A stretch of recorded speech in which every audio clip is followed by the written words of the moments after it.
I remember the second World Cup, Garincha carried him. A guy with like a 5 centimeter taller leg than the other one. Like handicap. That they go to work in the morning as electricians. They play football. Nah, Man, it's a layup. layup. Z-Man, it's a layup. It's a layup for the midfielders. the pod right now don't know if he's French or Spanish. Yes, you're coming to yes. Are you there, bro? Hello? Oh man. Yo, guys, what up? It's your main man here, WH Half. Guys, I know, international break, it's trash. Let's just start saying international break is trash. I don't know how to improve it and so forth, but it's gutter trash. And we're going to talk about Kazakhstan. I need some people to talk about Kazakhstan because we're going to just talk very briefly over with regards to qualifications and so forth. Was that LB? It was. Yeah. I said Kazakhstan. I said Kazakhstan. That's what I said. I said Kazakhstan. Shout out to your boy Borat. So before we just do a little bit of a roundup of just what happens with the qualification, just my beef with the qualification, because I only have a discussion on that. We have two debates here. So I think we always love these debates. And I think this is something that I think we really got into during lockdown back last year. So first of all, we're going to look at Lahm versus Danny Alvarez because many people say that Danny Alvarez washes Lahm, which I think is crazy. So we're going to have a discussion, have a debate, a little back and forth. And then he's won the Copa America. Does that now change anything with regards to the arguments of Diego Armando Maradona and Lionel Andres Messi? Well, and that's going to be the other kind of main debate that we're going to do afterwards, man. So look, man, we're all here. Everyone is good. How's everybody doing, man? Man? Not much. Yeah, good. Cool. Decent. FIFA is trash. So just a little side note. FIFA is a really, really garbage game. The defending is horrible. FIFA is it's especially crap a garbage game. I just want to put that out there. It's good for the vibes, though. It's good for. It's good for the vibes. It's good for the vibes. But In terms I mean, it's still better than eFootball. have it when you're basically place when eFootball is trash. So Yes, garbage. last thing as well, guys. If there's anybody that wants to join in, the link I've posted the link on my Twitter page. So if you want to join in, it's open to anybody, and you want to have your say. Go to my Twitter page and click their Hangouts. Click the link on my Twitter page, and then you can come in and have a discussion. And Except if you're Daddy Oos. Except if you're Daddy Oos. Thank you, sir. To your Daddy Oos. Yes, sir. LB, yes, sir. Are you going to choose FIFA over the new GTA trilogy? I already have the new GTA trilogy on the Nintendo Switch. You got it? Yes, and it's amazing. Oh, very good. I was playing Vice City last night. It's effing awesome. H- Shout out to your H- boys. what- Cole, what relax. Okay. Chill. Cole, please chill. I beg you, please chill. So, shout out to your boys, Manscaped, Ball Shaver, shave your balls. They are sponsoring this beautiful show. Use the code HHFH. Use the code HHFH and get 20% off this amazing, beautiful ball shaver. I've used it. It's super sharp. There's a light in case you shave your freaking balls off. You get a ball deodorant, a ball kit, and you have this beautiful pouch as well. 20% off from your boy to you using the code HHFH. Get that in there, and I shout out to our sponsors in there, sponsoring your boy, doing his thing. So, guys, before we get into our debates, man, I want to have a discussion here. And this is fully open. I want to talk about Euro qualifiers. You see, 8-0. That happened. It happened. 8 goals were scored. On one hand, I want to wax lyrical about Mbappe scoring 4 goals, 4 Gs. None of them were a penalty. They were all open play goals. But at the same time, I'm like, he scored 4. I think Benzema scored 3. They had another 3. So 8 freaking 0. We now look at Liechtenstein, who held 9. And I showed you that iconic image of the San Marino players where only one player is a professional. Guys, let me ask this question here. Should these teams, Kazakhstan, Liechtenstein, Andorra, Albania, should they be allowed to play qualifications? Yes. Who wants to go? Okay. No. Okay, Zeman first, and then you call Zeman. Do you remember the idea you brought up where there's a qualifier before the qualifier? Yes. I think that would actually be a good idea for these type of teams. Just let them have the little qualifiers before they go into the next round of the qualification. I think that's the best way. First of all, you can't like it. You can't just kick them out of nowhere. You can't just be like you can't qualify for a World Cup or the Euros. You're out of the tournaments. So you have to find a middle ground. Here's my thing, Nasima. See, I don't know. How do we know that these guys are not being forced to play? Because Zeman, we saw that San Marino pitch out there. I'm sure the dude will be like, I would rather focus on my law firm. I'd rather focus on my clothing business. I'd rather focus on my freaking exams or on my finals than having to now suit up and get beat down 8-0, 9-0. So how do we know that these guys are not being forced to play by FIFA? And if it was left to them, like, no, screw it. It's a waste of an hour and a half of my life.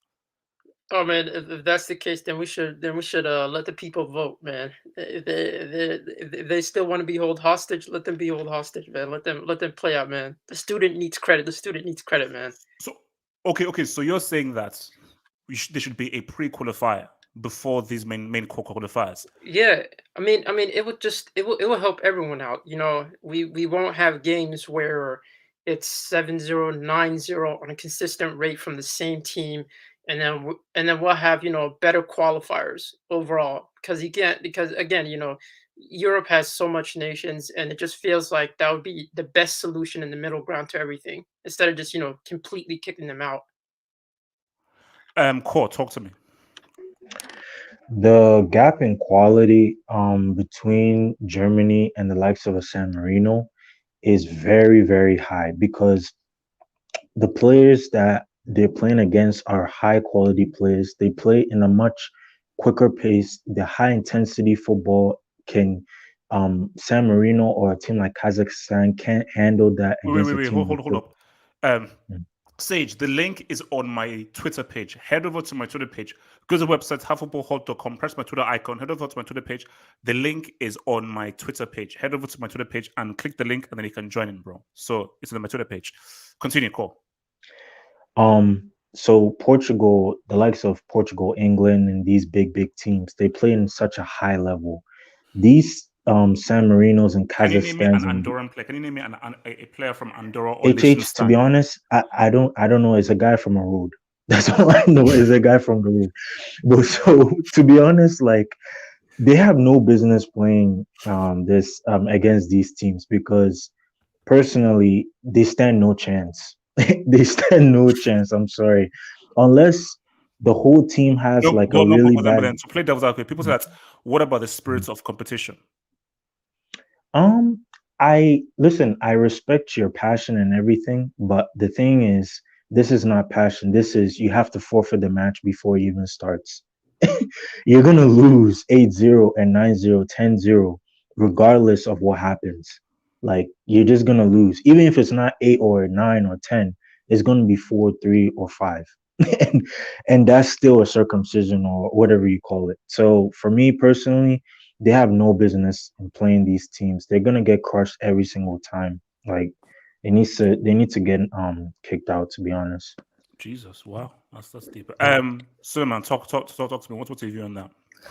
Is my mic working okay? Yeah, it's working great. It's working great, bro. Yep. So I don't like I agree with you and Z-Man's point where they should make a qualification for the qualification because like what's the point of even watching it, And like there is no excitement, Like remember when Italy got knocked out of the qualifying and they wouldn't come to the World Cup? Like imagine if all like a lot of big teams like were in the same group. Then like a lot of people would tune in and be like, oh shit, there's like something on the line, But what's the point of beating down Kazakhstan and Andorra? There's no excitement about it. Anyone else wants to chop in on this? Sorry, HH, I want to say one more thing. Yes. Someone on the comment section said Macedonia drew with Netherlands. Macedonia is way better. Montenegro. Montenegro is way better than those teams. Likes of San Marino, Kazakhstan, way better because they got Stevan Jovetic who plays for Monaco. They have Savic who plays for Atletico. So they're a really good team. So they're a way better team than San Marino and Kazakhstan. So does anyone else want to pop in on this? Just very quickly, I think they should all be given. Yeah, I think they should all be given an opportunity to qualify because, at the end of the day, they are part of the continent of Europe. No. I know that's true, but have you seen the San Marino team? So should a team that only has one professional player be forced to even compete? Is that even fair? Is it fair for a team that only has one professional player to even face against teams that have full-on professional players? Is that even fair to begin with? It's not fair to begin with, but I think that's why. Going back to your point, there should be like a qualifier prior to the main sort of qualifier, because a lot of these teams, yes, sort of on face value, they haven't got many sort of good players. They haven't got that sort of heritage as a country with winning, trophies. But let's look at the most recent Euros, where Macedonia, if I'm correct, was the first ever European. Euros. Yeah, so I think they should be given some sort of an opportunity at least. All right. Anyone else wants to give their thoughts on this, or can we move on? No, I'm good. All right. Yeah, Rob, talk to me. Well, I was thinking maybe something like qualifiers, like in the Nations League, where you have separate groups and separate sections, and based on how you perform, or based on how you are ranked in the world, maybe that determines in which group you are. That you are basically placed with similar level teams based on that. Okay. So you're saying like it's a separate different group then? Yes, like two separate groups, say maybe, or multiple groups like the Nations League has. And then based on who you perform, or maybe based on your world ranking, that determines who you play with in the group. Okay, that's fair. No, look, all your suggestions are fair. Like, I'm just happy that nobody here has said that, let's keep on doing this and rolling this way, because that would just be 100%. That would be 1,000% stupid. I have a question for Rob. Yes, sir. I have a question for Rob. But Rob, let me ask you this question: what is the percentage that even if those teams, Kazakhstan, San Marino, and Andorra, go to the World Cup, that they'll win the World Cup? That's my question to you. No, that's not a good case. That's not a good case, because we're being honest. Yeah, you might need to bring back Pythagoras to work that out. Come on. It's facts. A lot of nations that You're not going to survive. You're not going to survive in the World Cup. The gap of level between them and the other countries are too huge. No, it may not, but it is a realistic point that Cole is making, because my thing here is, I'm not a Disney Plus merchant, and my thing here, because I hate people that says, oh no, it's the spirit of competing and so forth. Do you know what really annoys me? It's how people make a big deal when San Marino scored like a goal. I say, oh my gosh, they scored, it's like they've won the World Cup. I'm like, no, that is losers mentality. No. That is a freaking, you shouldn't be congratulated or championed for scoring a goal. That's just embarrassing. That's condescending. So my thing though is that even if we have a pre-qualification, okay, Liechtenstein, Andorra, that San Marino team should not be allowed to even compete. No. You see, No. Zima, you can't have a team that only has one professional player in the freaking team. Wait. To rephrase Core's question, it's a matter of how much of a percentile is there of them qualifying to the World Cup. I don't think these type of nations have the ability to qualify just because of the resources. You compare talent to other nations. I don't see them qualifying. Maybe once every maybe 10 World Cups. So yeah, to that point, it's about qualifications. Like if we started doing the World Cup on teams that can win, bro, there's a lot of teams that wouldn't be in it. Like, let's be honest. I think this goes to show that for example, the AFCON and the African qualifications, that process I think is actually better, because you see big teams like Nigeria lose to Mozambique and I love it. Ghana ain't doing too well as well. Why is that? I used to Your jollof rice is inferior. What happened in that? Easy. Every coast, man. Central African thing. We might lose to South Africa tomorrow. Your jollof rice is I won't beat it. South Africa, you're German, bro. Wise talks to Wise. Yeah, and he is German, because I've seen his Instagram. Cool. You dance a lot on your. Okay, you know what? Let's not. Okay, Wise, what are you saying? No. Let's not spoil it. So no. I think I agree with the qualification process, like pre-qualification before the main qualification.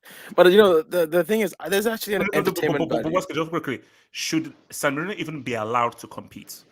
A team that only has one pro player. Yeah, And- of and- course, and it's- man. No. Listen, what did I say? It's No. dud. It's dud. It's dud. They're doing part time. No. Listen, man. Listen. Listen. It's torture. It's torture. No, hold on. Okay, thanks, hold on. You see, there's They're doing Dodd, dud, bro. No. There's Dodd and there's Mission Impossible. you see, Dodd is degree of difficulty. Dodd isn't. You don't stand it. Like it's the other is 0%. Why scared? A team that only has one pro player. It's not even beginner level. It's That guy could be a legend, bro. He carried a whole team of players that aren't even special. That's what it says that. Wow, Sarina is special. No. They're gonna postpone this. That's Dodd. Because you know what this is? Because like while regular teams at halftime they're like, okay, halftime team talk and everything. We're like, yo, did I get any calls from my clients or so forth? So basically they're taking calls and doing business at halftime. Stocks, man. They're looking at stocks at halftime. so how's my business doing? Oh, the biscuit selling? No, That's half fine. time. No, sorry, because I'm going to throw Samuel and get the hell out of this. Get the hell out of this competition, man. Get the hell out of here, man. Wait, hold up. Niger LFC TV, thank you for the door. They should have more intercontinental qualifying matches between the lower teams in Europe and other continents. I need a Djibouti versus Andorra match. That'd be interesting. You don't want to see that. I agree. I still think that it's like, okay, throw Chad in there, throw Mongolia in there, throw freaking Seychelles, Alaska, throw all these guys in here and let them just duke it out. I don't want to see San Marino share the same pitch as a Germany, Spain, England, AC, so forth. It's stupid. It's not even done. It's stupid. It's offensive. It's offensive. But then HH, my other question to you. Yes, sir. HH, my other question to you is, so what if those African countries that you just mentioned play those European teams? Oh God. You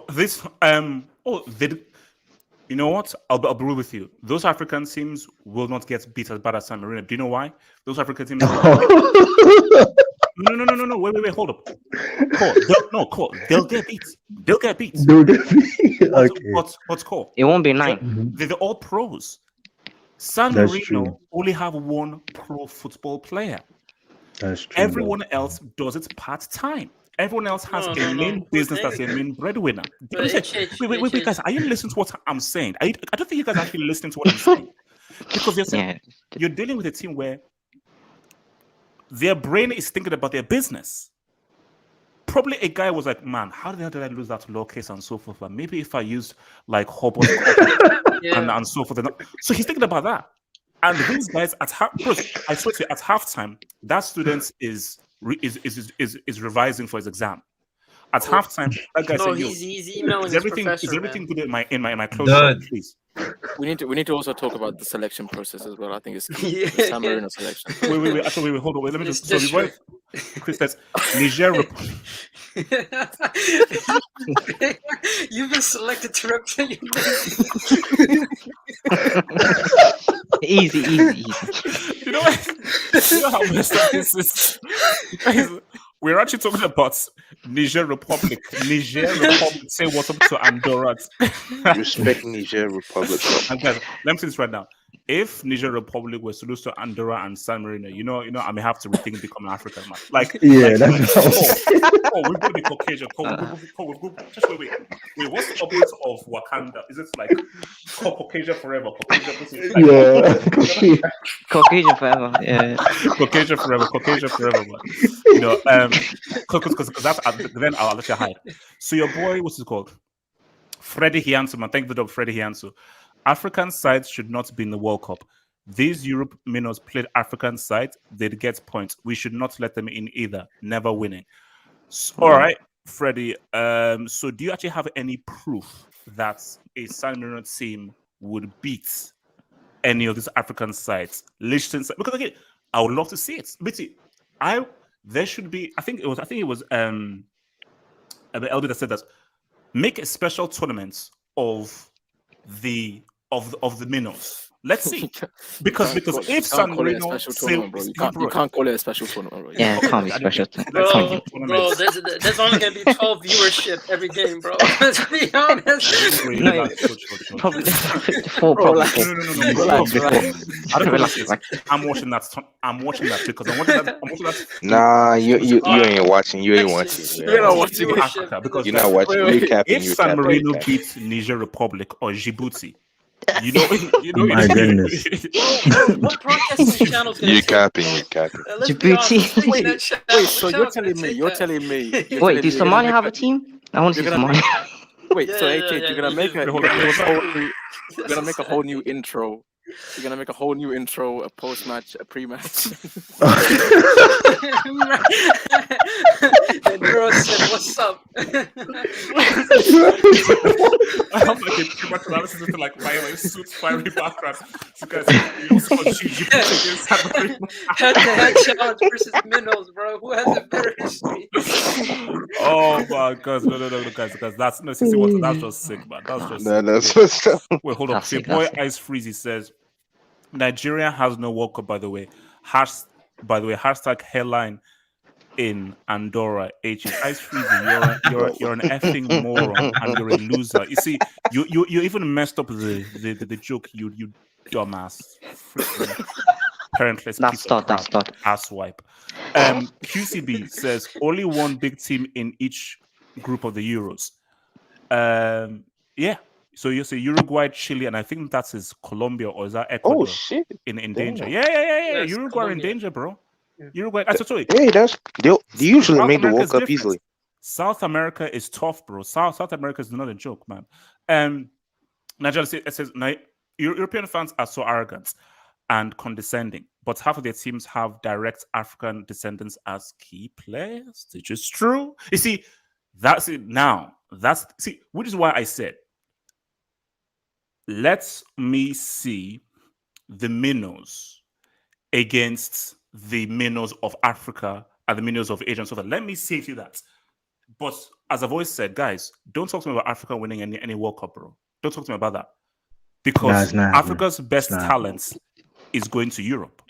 How the bloody hell are we supposed to even compete against? We're supposed to compete against the best of Europe and the best of Africa's exports to Europe. Like, it's guys, not happening. Have you seen France? Yeah. Bro, yeah. Mbappe is what, like Algeria, Cameroonian. And even Benzema. Benzema's Algeria. Kante's from Algeria. See, this is what I've always said. Guys. France can only beat themselves. If France are fully concentrated, see, France, that is the ultimate team. Because what France is, it is basically like a world team. It's like a world. Nah, that's a super team. It's a super team because you're saying like this is the best of Europe, the best of Africa, all put into one. So France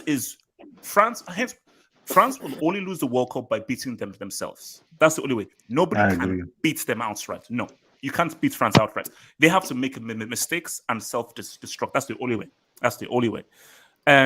Your boy Chris says Freddie Hiansu is delusional. Those European teams will not beat any African country, not Lesotho or even Malawi. Bro, I'm taking Malawi over San Marino and Liechtenstein. San Marino. To be honest, I'll be honest with you. I'm taking Malawi. I'm taking Malawi. Guys, we're actually putting an argument for repping Malawi, man. Shout out to Malawi. But guys, come on. No, but guys, come on. See. If San Marino beats Malawi, I'm going to reconsider my African heritage. Yeah, yes. I'm going to claim that I was never born in now. HH, what about Central Africa Republic? Irishman, is it Carl? Central Africa Republic. Yeah, no. But hey, we won today, bro. Liberia 2-0. Calm down. Right? Yeah, I don't know what and your jollof rice is inferior to us. So guys, man, let's now write to easy. Let's not get it on, man. Let's not get it on, man. Very easy right there, man. So let me put up this guy because I want to do like a nice introduction here. I want to do an introduction here to each of these guys, man. So Danny Alvarez. You see, I want to talk.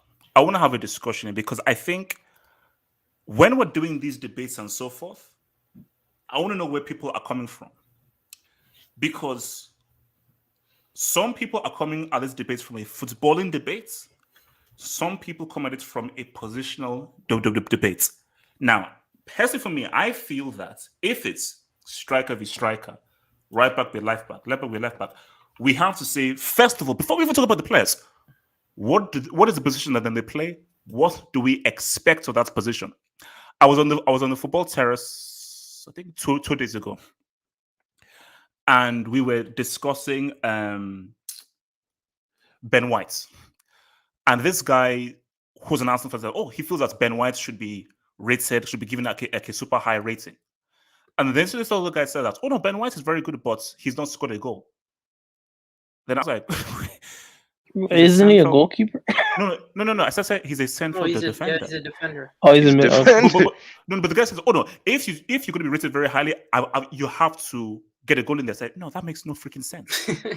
because this is the argument that I used against him, and he didn't know how to respond. I said, bro, okay, Cannavaro in 06. Cannavaro won the Golden Ball and the Ballon d'Or. He didn't score a single goal in that freaking World Cup. But because he excelled to the degree of a central defender, he was named the best player of that freaking tournament. So that's my argument with Ramos. I don't use Ramos. Ramos's goals is just like an extra thing. I think Ramos, when his head is screwed on right, is an excellent defender, especially 1v1. He's a super defender. His goal scoring for me should never come into debates of Ramos against Maldini, Ramos against Nesta, Ramos against Barry, Ramos against Desai. The goals are just something extra. But I feel Ramos is a great defender. So we have to look at let's even live comment. See, before we even go in, right back, Zeman. When I say right back, what's you're a coach or a manager? What do you expect from a right back? I expect the main things you get from a right back. The main things, not everything, just the main things you expect from a right back. Okay, when I think of right back, I think of balance. That's what I think of. I think of you have to not only defensively contribute, but also offensively contribute. So I expect you to have great timing.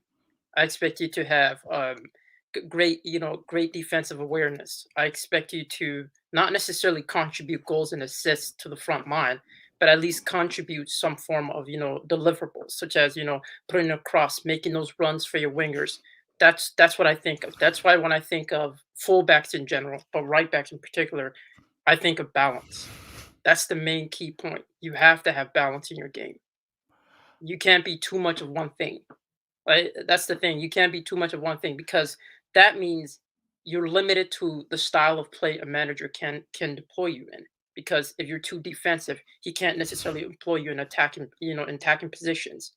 If you're too attack minded, if you're a manager, you can't rely on him when you have to defend a lead. So yeah, for me, I think of balance. Suleiman, what about you? What do you see in a right back? What are the main things for you that screams right back for you? I think Z-Man stole all my main points, but if I had no, it's okay. But if I had to add one more thing, I'd say pace and stamina. Like you're running up and down the flanks. If you're slow, like there's no point of. So, I think you cut off slightly, man. I think you cut off slightly. Yeah, I think I think you're sort of cutting in and out. You're cutting in and out. Okay, let me bring you a boy. So, Cole, what do you look for in a right back, bro? Well, I agree with Z-Man in that you kind of have to do a little bit of both because there's certain in-game situations where, let's say, you're down by 2 or 3, and everybody in the other positions are non-existent. So you as the fullback also has to contribute in the attack, in the attacking phase in that point. I also think a very key point for right back especially is link-up play. If your link-up play is really bad, I think you will lose the ball and the opponents will score out of the transition from counterattacks. So you have to be very careful. That's what I look from a right back is you have to have the ability to play both defense and attack, and also your link up play has to be exceptional. If it's not, you will always lose the ball in the midfield, and the opponents will score you. That's how I see it. Okay, so before we move on to things, there are actually some dubs that I missed, man. So there are super chat dubs that I missed. So let me just go to those dubs that I missed. So this was from your boy so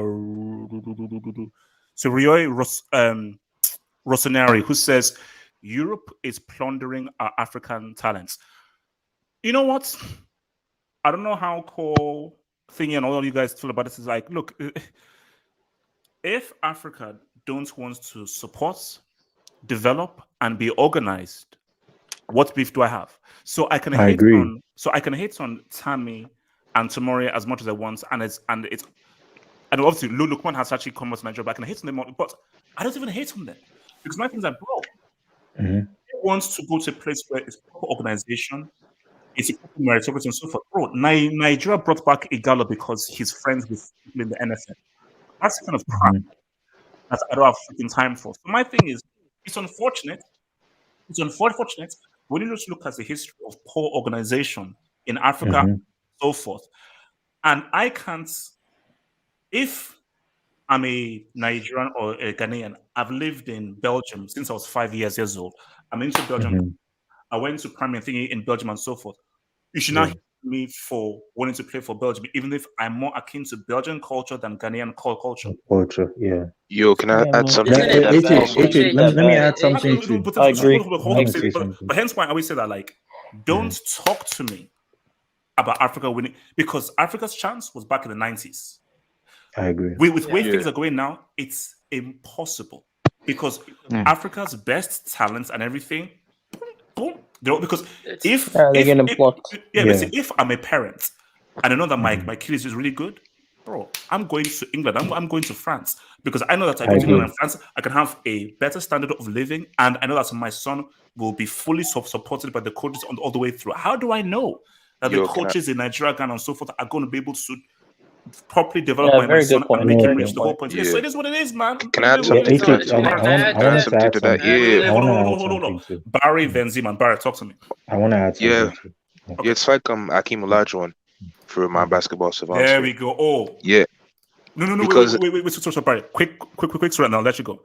Yeah. So basically during the 90s, obviously I was living in Nigeria, so I was super young, I was stupid, and it was when the Rockets had won the champions. And in the Nigerian newspaper, there was a thing about Hakeem Olajuwon. Then, as a young guy who was stupid, I said, "Man, look at this traitor," and I hated him. I was like, "Man, how can you go and be American?" Play for America. And I hated him. I grew older, grew my mature. I understood. So, Barry, talk to me. Yeah, you basically said what I wanted to say. I mean, I think inside he feels more Nigerian than American, but his basketball talent, because he was already a generational talent. But America helped him develop to the player that we knew, and that's what I just wanted to say. Zeman, you can go. Zeman, I wanted to say, isn't it like I get that portion? That portion is true. You go to the nation that can provide you with the talent that you have, that has the ability to win a trophy because of their organization. But there's another component to it. I feel like too much African nations have tribalism. Like, too much times have you seen players that should have gotten picked, they didn't get picked because of either their family roots or the people they know. So it's like even the talents they do have, they don't even use them. So it's just like you're looking at that, and you're a young kid, and you have this affinity for Nigeria, and you want to represent them. You look at that, and you're saying to yourself, "Oh, I'm not a part of that family, therefore I probably won't even get picked if I'm good." So what's the point? Zima, basically, I was saying this like basically, Zima, in Nigeria, we have like the Yoruba, Igbo, Hausa, and the Fulani, and these are all tribes in Nigeria and so forth. I remember growing up, and they used to say that you have to have a certain number of Hausa people in that team. Doesn't matter whether they're good enough or anything. There is a quota, and if there isn't, there's going to be trouble. So they even said, the Ghanaian team. They said you must have a certain number, whether they're good enough, you must have a certain number of Hausa people represented by the Nigerian national team. So once you have that, like meritocracy doesn't mean anything. It's like, no, you can have all the Europa, but you must have at least 4-5 Hausa people in the team. Well, that's crazy, man. Yeah. That's crazy. Yeah, This is that's why messed Africa up. will never win anything. Yeah, man. if this is the case, you have to go to a different country. What the heck? 100%, 100%. But There's 100%. no Don't beef. talk to There's me no beef. about thingy, about guys wanting to do anything, man. Look, man, I've no time, man. I'll just keep you real, man. I've no time for that stuff, man. So your boy SB says, cut the World Cup down as well. Only have the best play. No. That's what the qualifications are for. If you've qualified, because I always say, look, the World Cup is these are the best 32 teams in the world who have come through qualification. Now, I don't know how the hell Panama got that World Cup and so forth, but maybe you have to ask that was a America miracle. about that. That was a miracle. That But was a miracle. Panama should not have, basically, Panama should not have been at that freaking World Cup. But it is what it is. Yeah. Because the World Cup, it really begins at quarterfinal stage. But for me, no, I'm fine with like, boom. Now, once I'm now making 32-48, now we've got beef. Keep it at 32, then we can ride. Your boy Alex says, besides France, how many African teams have a World Cup? Alex, that's not the point I'm making here. The point that we're making is France are a super team. The whole point was before this whole thing of France, you're like, man, who knows? Maybe because again, Cameroon got that second, so that's quarterfinal. You saw Ghana got that quarterfinal. They were knocking on the door. But then once you now, because the whole point is, when can Africa ever win a World Cup? I say no, because of the existence of a France and of a Belgium. So it's not about whether an African team can win the World Cup or not. I said it's now an impossibility because we know of the amazing talent that African teams have. Even in '98, bro, where the hell do you think Desai came from? Who scored two goals in that semi? Tora. Where do you think he came from? Who scored 2 goals in the final? Zidane. Where do you think he freaking came from? So if you're an African side and you're facing the best of Europe and Africa, what chance do you have? I think the guy. Can I say something? Wait, hold on. So I think Sheiko, talk to me. I think the guy who just put in that dub. I think he's missing the point. It's not that it's just we're plucking from different African countries to go to different nations. It's also the nations that have those national teams are a lot more developed and organized. Even if you kept Pogba in his country, even if they wouldn't develop, they wouldn't be the same team, the same players that they would be. They probably wouldn't even be in the team because of some tribal bullshit. So it's like why? Yeah. Cool. We're saying cool. Yeah. So this is why I'm so happy that, like, for me, because Ghana wanted to get Hudson-Odoi, but I did not want Hudson-Odoi to come. I knew that if Hudson-Odoi came to Ghana, we would absolutely spoil his whole play style. But you know, I'll be real with you. Look at what's his name? Crystal Palace guy. Jordan Ayew. No, Zaha, sorry. Yeah. I feel that Zaha knows that whatever issue they may have, we will see more of the best of Zaha for Ivory Coast than if he was in England. If I'm a Hudson-Odoi, I'd choose Ghana because Hudson-Odoi, if he goes for England, is he going to play? Even if he plays, are they going to allow him to express himself? If he goes to Ghana, bro, we know how Ghana play. Hudson-Odoi will fully be able to express himself for Ghana. So for me, if I'm a Hudson-Odoi and you want to play, and you want to not only play but play at a World Cup, Ghana, I cannot guarantee that Hudson-Odoi will play under the England guys and so forth. But we already have this problem where literally Jordan Ayew is hogging off the wing. Andre Ayew is also hanging off the wing. So where is he going to play? Like, how many of you guys know who Abedi is? I know him. He's in FIFA icon. Yeah. No. So basically, Abedi Pele is this very, very famous Ghanaian player who used to play for Marseille, and he actually won the Champions League with Marseille. Was he with Yeboah? I don't know. So basically, both of his sons are the Ayew brothers. Yeboah played for Leeds. He played for Leeds. Yeah. Jordan Ayew is trash, but because of nepotism and because they have a famous father, they are hogging a place that should be given to other guys. That's the issue. That's why I don't want Hudson-Odoi to come. So wait, let me bring in this. So your boy Kevin Terry says, Melando Barry, you asked HH if Aaron has scored a free kick before. Yes, he scored 7 free kick goals, 6 for Inter and 1 for Brazil. So respect to R9. How many? Wait, how many? that's How many his total? champions? Yeah, R9 is that dude, Can and you will mute always your be why that how many freaking dude. why is What is doesn't going involve on? you? Why is can you Wait, LSK? it's Seven free impossible kicks. Barry, to can you see. talk Hold over on, him? I just want to know Barry, how can many, you how many talk over him? Champions Barry? Leagues? How many Bro, Champions R9 Leagues? is that dude, and It's a will simple always question. be that It's a simple freaking question. dude, I just man. want to know how Barry, many I can't hear Champions you. Leagues. Barry, what were you saying? Wait, is that 0 semifinals or finals? Okay. R9 You know is that what? dude, I'm and will always gonna be that mute this freaking dude. I'm dude. gonna That's mute this it. dude. So Barry, what's he saying? Talk to me, Barry. I said R9 is that dude, and he will always be that dude. Thank you. Basically. Which Thank you. dude? No. Let me ask a question. Is that 7 free kicks total in his career? World Cup final and World Cup Yeah, finals. that's not a great From stat. Chris. It's done, man. It's done. From Chris. Oh fuck you, man. From Chris. Um, I think Jorginho has more free kicks. Yeah, how much free kicks did he take? From Chris. This guy brought up the stat. You freaking a-hole. I think Lukaku Chris has more free says kicks. there will never be another right back like Danny Alves. Kimmich was mini Philip Lahm. Respect to Alves. We're gonna have a conversation. See, that's just being disrespectful. We're gonna have a conversation because that's just being straight disrespectful. We're gonna have a conversation. And from Yas's side says, HH, watch out for the USA team. Yeah. A lot of talented young players. They look really good. America's finally cracked the code. Now, they Yeah. hold up. Yeah, we have a decent team.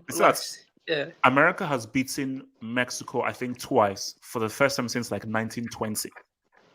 Yeah, no, yeah. So since for the first since 1920, America have beaten Mexico twice, two times in a row. That is progress. What the hell? What the heck? What was that? That's Was my. someone trying to play the national anthem? That myself is progress. Ru Bonatti says San Marino men would beat the USA women side 15-0. Okay, that's random. Actually, wait, hold up. Who would win between San Marino and the US women's team? The US women. You want to easily What is the US woman with women. purple hair? I don't know about Yeah. that. I don't know about that. Now come on, they would. The woman with purple hair with just Do we want to be real or do we want to look at that? Ziman, don't be sad,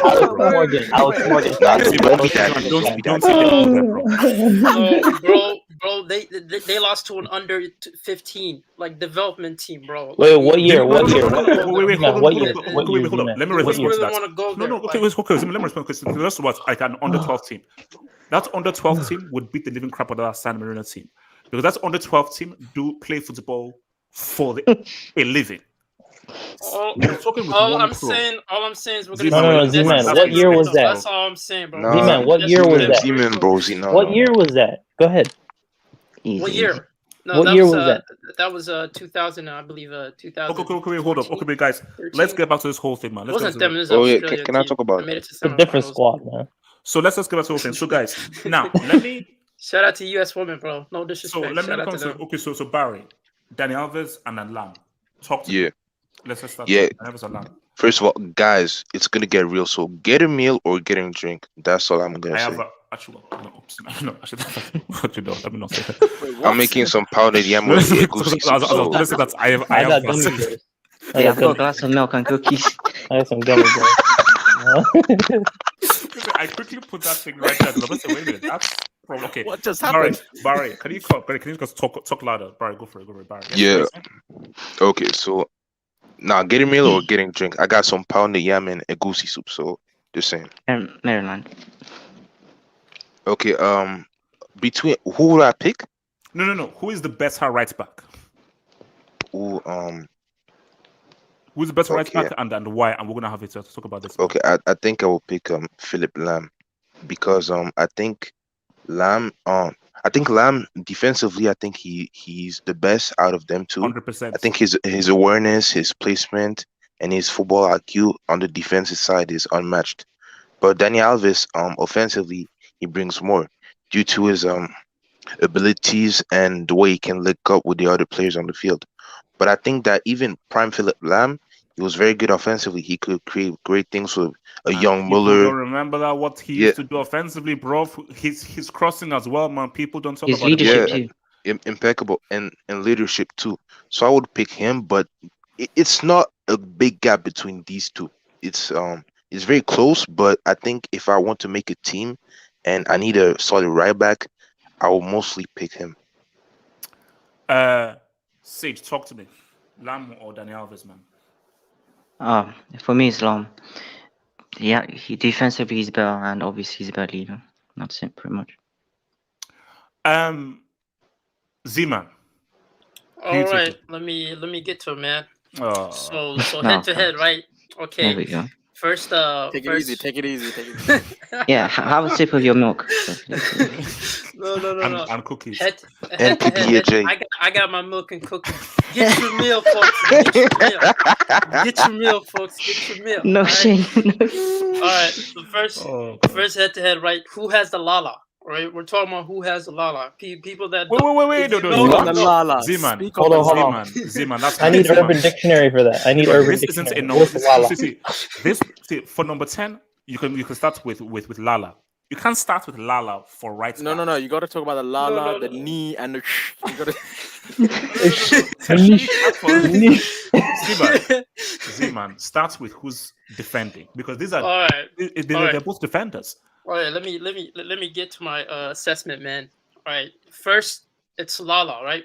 Okay, Lala's defined as, technical ability. How good are you? Can you drop the shoulder? Can you make players dance? It's about the dancing routine, all right?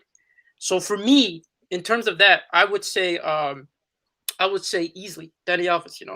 Then we go to our second category, defending. This is actually close. This is actually closer than you guys think it is. Okay. No. How does Lala come before defending when we're talking about defenders? No. We're talking about overall. He's talking about Danny Alves. He needs to, he has to. Play this up. No. You're trying to mess with this whole exactly argument because we're talking about pseudo defenders. Okay. Defenders. Just talk, Z-Man. Just talk. In your second category. To be fair, the man is fullback is about balance, right? So fullback is about balance. You have to be able to go up and as well as defend. So when it comes to defending, I would give it to Philipp Lahm. He has no red cards. Great job on him, incredible. And he's that tackle he put on Marcelo. In a World Cup semi. Yeah. Has Danny Alves ever played a World Cup semi? Oh, easy. World Cup final? Easy. 7-1. I mean, Copa. He was involved in the Copa, so relax. All right, he got his team international trophy. His Neymar got his team international trophy. Z-Man, the Olympics too. Z-Man, shout out to him, bro. Friend. 2 international trophies, bro. Respect. Olympics? The Olympics, really? No. Really? Z-Man, I dare you to mention the Olympics in this album. I dare you. He was facing up against. Let's keep talking about defending. I dare you to mention the Olympics. No, don't mention Olympics. Next week, treble winner and the World Cup winner. I dare you to mention the damn Olympics. But continue. Olympics. So Spain's under-21 team was actually really, really good. They had the likes of Pedri, who's a sensational talent, and he was able to do a job against him. What's this guy? No. Okay, being serious, right? When it comes to defending, right? I would take. Philipp Lahm. Obviously, I think he's an incredible defender, and I do think offensively he's good. But I feel like sometimes when we're trying to assess these two players, we tend to talk about we tend to view Danny Alves as just not being good enough defensively, like he's Trent or something. I don't think that's necessarily the case. But at the same how time, many people praise his defending? How much defending did he really do? And compare his defending to freaking Lahm. That's what I'm that's exactly what I said. The task is easy. Compared to Lahm. No, who's more complete? That's exactly what I said. That's exactly what I said. And you just said balance. Okay, based on balance. Who's better? No, based on balance, then I would say, Lahm. Yeah, I would take him just based on balance. In terms of if we're having a serious debate, then I could, the argument can be made, and this guy was crucial to them winning a World Cup. So I get that. That's the whole argument. So in terms of which player is better, you would say that if you're talking about, as a fullback. So I agree with you on that. But again, Danny Alves, bro, the most decorated fullback. I'm just putting it out there. Is there a World Cup in all those decorations? No, but there is an Olympics. There is an Olympics. So. Meet you, bro. Nah, that's. Suleiman, who you taking? So we now have 3 for Lahm. Who you taking? So because there's a right answer here. So if there's a wrong answer, I'm gonna argue and abuse you. Pay attention, brother. What's it called? Lahm and thingy. Talk. Who are you picking? My mic's been Class B for a little bit, but I'm gonna pick Lahm. You better now. You better now. Yeah, I'm keeping it with Lahm because I love Danny Alves. He's a Barcelona legend. But honestly, I'd say as a right back, the most important thing is defending. So I'd go with Lahm. Cool. Actually, no, I don't know what Core is going to say. YSK, talk to me, bro. Who you taking? Don't be different for just to try and be cool. Okay? No. I'm gonna pick Danny Alves. I'm not being no. Listen. No. I am listening, and I want to argue with you to prove that you're wrong. So tell me what you're picking, so I can argue with you. The thing with Bas Simpson is I respect what he's done. And listen, what Z-Man said defensively, he takes the cake over Danny Alves. But not saying Danny Alves was bad defensively, by the way. We just don't look at his defensive play because he was so flipping good going forward. Okay. So we just don't pay attention to that. And with Lahm, similarly as well, I think his time at Stuttgart, I feel like he was good going forward, but it was in later in his career where he switched to a more midfield sort of CDM kind of role where he, was more playing a defensive game. But the thing is, with Danny Alves, bro, for me, I look at Danny Alves and he is the epitome of a right back. Like he when you think of a right back, I don't think of Philip Lahm first when I think of a right back. I think of the likes of Cafu, Danny Alves. Bro, I even think of Maicon before Philip Lahm. Okay. You see why now now know that you're now drunk. So YSK, what position is a right back? Defender, midfielder, or attacker? Defender. So shouldn't the main thing of a right back be defending? Because YSK, bro, Marcelo is one of my favorite players of all time. I can't call Marcelo an amazing left back. He's an amazing footballer, one of my favorite footballers ever. But I can't call him an amazing left back. Who would you say? General consensus wise, I think that, see, now we're stepping into a whole like different eras of football thing. Because one era there was right back's role was to defend predominantly. Now this era is different. So right now, who would you say in terms of general consensus, who is the best right back in the world? Also, right now? Yeah. Do you mean if they're fully fit? I would say Davies. Carvajal. Right he said right back, not left back. Right now. Wait, hold up. Carvajal's clear. Hold up. YSK, I have an answer if everybody is fully fit. If they're not fully fit, I've go. answer. Give me a top three. For me, Danny Carvajal. Thank you. I'm not. Sorry, I agree. Danny Carvajal is the best right. Fully fit. Fully fit top three. Who do you say your top three was? See, here's the thing. Kimmich can play right back too. YSK, you dirty trickster, man. The guy's trying to trick me. YSK, I see your trick. Do you know what YSK wants? How was I trying to trick you? Hold up. Do you know what YSK wants to do? He knows I'm going to say Trent. I know I'm going to probably say Reece James. Then it's not going to use and say, "Oh, well, how will Trent start defending?" But why? No. Wait. No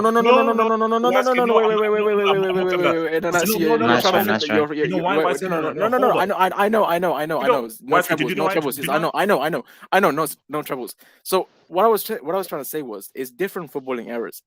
Philip Lahm, in this, like, you put him in this modern era. Do you think as a right back he would work? 1000%.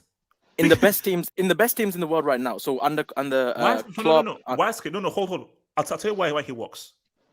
If you can play DM under a Pep system, you are smart enough to adapt. Pep Guardiola, we know how intricate Pep Guardiola's systems are. He said that the most intelligent player. Let me land. Beg, let me make a land. So my thing is, if Pep Guardiola, who has one of the most complex, intricate systems, says Lahm is the smartest player, the most intelligent player that he's ever coached, don't you think that he'd be able to use his football IQ and intelligence to adapt to this current era? Yeah, but Pep also said that about Foden. So okay. Yeah. So but the thing is, let's bring in Pep then. Let's bring in Pep. Who do you think he picks? Between who and who? Between Alves and Lahm, who do you think he picks? For right back. For right back, yeah, for right back. He's Bro, gonna pick Alves Wesley, because he coached him. I know. That's I'm just. No, he also coached Lahm. Bro, Oh, he coached both, okay, but then Pep, Wesley. Pep is not Alves, stupid he coached enough. Okay, then Wesley. I could easily say, okay, pick who would Alves. Conte pick? Who would Nagelsmann pick? Well, Conte plays a right Mourinho. wing back. They play wing backs. They don't Okay, play then right back. who would Nagelsmann pick? you know who would Ancelotti pick? Ancelotti may pick Lahm. So my thing is that Who'd it Klopp depends pick? on the system that you're going for. So for Pep's system, I want my right back to do X. Ancelotti, I want my right back to do X. Klopp, I want my right back to do. So it depends what they want from their right back. That's okay. I want a better balance between defense and attack. No, I want the pendulum to swing more into attack than defense. No, I want the pendulum to swing more into defense and attack. So it depends on the system. And my things are, yes, I get it. The right back's role has changed. They become a lot more attacking. But to tell me that Lahm literally provides nothing in attack when we've seen the amounts of assists he's had, Well, how good he is at crossing and so I didn't say he provided nothing, but I'm saying like his game was predominantly defensive based, which is the predominantly. Yeah, that's a slight, bro. That's a slight. It is though. Because if you see how Bayern played, that guy was going up and down. As much as Danny Alves, Danny Alves. Bro, watch how Bayern played, bro. Because see, because we're not talking about Nacho, who slips at right back, bro. Every time that Bayern had an attack, Lahm is right up there. Just that Lahm doesn't have the flair. I was going to say that. To Danny Alves. I was going to in say terms that. of flair, a guy who can provide an assist with the outside of his foot and so forth, Danny Alves wins us all day. But in terms of over 90 minutes, I am providing you with attacks and so forth, and I'm part of the attack for 90 minutes. Bro, Lahm is doing that. But Danny Alves is, because he's a more flamboyant footballer, people are like, oh, he's a better right back. No. He's a better footballer. But he's not a better right back. So those are two different things. DNA. A guy can be a better footballer, but not better than a dude in what that role requires. Because again, that's why I started the conversation saying, what's the definition of a right back? So what you're saying, YSK, is the definition of a right back to today has changed. Yeah, no, that's what I mean. It's like this different eras, but where would you place Cafu in this list? Because I think Cafu works a lot better in this generation than he would have did in his own generation. Ironically, no. Cafu would be amazing in this generation, but it's like, no. You know what? YSK World Cups. You see, YSK brings a very good point, and I think his point is very fair. But the reason why I still prefer my points is, if we take YSK's points, then it's almost a moot point. It's like, oh, Danny Alves is better because he's just a better footballer. Yeah. Why I like my point is it's a balance, because in an ideal sense, with an emphasis of defending. With an emphasis of defending. Thank you. It's a balance between what you can do defensively and what you can do in terms of passing and crossing. But the emphasis is, remember, if we're playing a 4, because if you're a right back, we're a 4. And if you're a 4, we are a defensive unit. So that central defenders are, bro, are you marking man? Remember, you have to win your 1v1 battles. So that 1v1 battle against that guy, you have to always win that. So you are constantly, remember, the right back and left back, they're constantly in those 1v1 battles more so than the central defender, who just relies more on anticipation. So I like the whole thing of, which is what Shego just said, defending, attacking with an emphasis of defending because you are a defender, part of the unit. Who else wants to pop in on this? So I just have something to say. I want to say something too. Cool, I know. Cool, basically, the general consensus is, when it comes to attacking, Danny Alves has the flair and is a little bit, maybe even more slightly better than Lahm. But when it comes to defending, Lahm is clear. Now, that's not saying that Danny Alves is trash, but it's saying that Philipp Lahm emphasizes, and that's his main asset as a right back. In that case, then this argument is kind of is over, because we're talking about a defensive role, and Lahm excels more than Danny Alves in that role, is my opinion, at least. Who else wants to pop in on this? Yeah. Sorry, I said call. Yeah, call. Talk to me, call. Yeah. So I think you brought up a really good point. I think the thing about Lam is that uh I always questioned his flair. You see, in terms of like what else can he do aside from just the simple pass or the simple cross? Because the thing is like sometimes in football you have to be unpredictable. You can't be predictable. You see, and that's one thing I give to Alves is he's very unpredictable. You don't know what way he's gonna move the ball. His dribbles are very, very unpredictable. And the Brazilian flair, I think, really helps Dani Alves there. But for me, what I'm gonna say is this: in terms of consistency, in terms of a player who has not gotten a red card ever in his whole entire playing career, I'm going for Philip Lahm. Like that's the type of fullback, right back, sorry, that I want on my team because I know he's consistent and he's gonna give me 110% every single game. You see, and not be ill disciplined.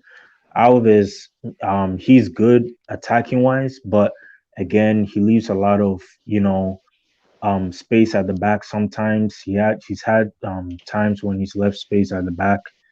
And Juve, when Alves was in Juve, the one thing HH is, I don't want people to use that as an excuse because he had Bonucci, he had Chiellini, he had all these guys who could support him whilst he was attacking. So he wasn't getting exposed as like let's say he was in Barcelona, you see, where he only had PK who not really good. He's just not really that good. Mascherano. So that's my So point. if I come to let me just get some of these dubs, man, that are behind us. So your boy Bash, thank you for the dub, Bash. Forget USA, Canada is the only undefeated team in the North America qualifiers. Damn. And was smoking on that Mexico Park on This Tuesday. is true. This is true.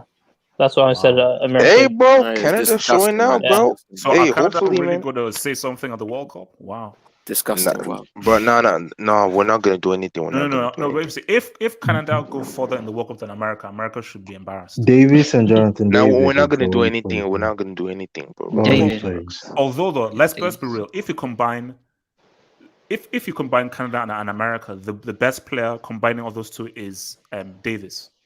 hmm Yeah. Jonathan David And too. you probably take David ahead of the way Pulisic has been moving. Captain America. You probably Yeah, take David David ahead is of, better than Captain America right now. yeah. You probably take Yeah. David. So Canada probably have the two best players if you combine Canada and America, bro. That's real. Yeah. Hey, Who's- America who's can the set captain? the Better than shot now, bro. Serginho? Better than Captain- Serginho Dest?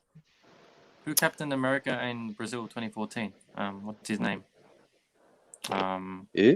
Oh, you're talking about the rapper. I think he's talking about the Wait. rapper. No, it was Thiago Silva. So you mean who camped Brazil in 2014? Oh, Brazil. My bad. Oh, that was No, Captain America. America. America, the rapper. What's his name? Oh, Dempsey. Dempsey. The guy with Dempsey, the tattoo. Clint The guy with the tattoo. Dempsey. Yeah. Yeah. He was good, wasn't he? He was good for alright. Americans, That's basically. Yeah, Our Americans standards are rate. low. For Americans, yeah. For Yeah, Americans, our standards are low. Okay, HH, wait, God before damn, you go, Zeman, before I you go. literally just Let me, brought you. let me say my point. Let me say my point. Let me say Dino my is Wait, point. don't mention Still Olympics. talking Don't about mention No, Olympics. no, no, no, no. He's No, been- I'm gonna be honest. No, he's been talking. He's been talking that's the No, whole he's been time. talking the whole time. bro, He didn't bro, even bro. know. You kicked me out, and I was talking, and then I noticed my avatar was gray. I'm like, oh, you go. No. Wait, Zeman, hold up. So you were talking. This No. guy's And you're talking. talking to nobody. It was only like 8 seconds. Relax, all right. It You wasn't sent like I him was back. talking He's the still whole talking about his So point. Zeman, you were talking for 8 seconds to nobody. That's what it is for 8 Yeah, seconds. yeah, because I was All trying right. to explain myself because Okay, I knew you were explain about to kick me, and I was Okay, explain yourself. No. I was gonna say this. Okay, in terms of just being balanced and complete, I get it, man. You know, Philip Lahm is better, but for me, I don't like this argument that Danny Alves wasn't a good defender. Thank you. Nobody's saying He that. was. No. Nobody's saying that. No. But compare him to Lahm. But my problem is when we're comparing them, you can't say that Lamb's greatest attribute is his timing. I'll say this: he's really good at timing, and that's essential to a fullback. You have to be able to time when to go forward, when to go back, when to where to stay at. And I feel like Philip Lahm has mastered that. But then Danny Alves, it's not like this guy was Trent.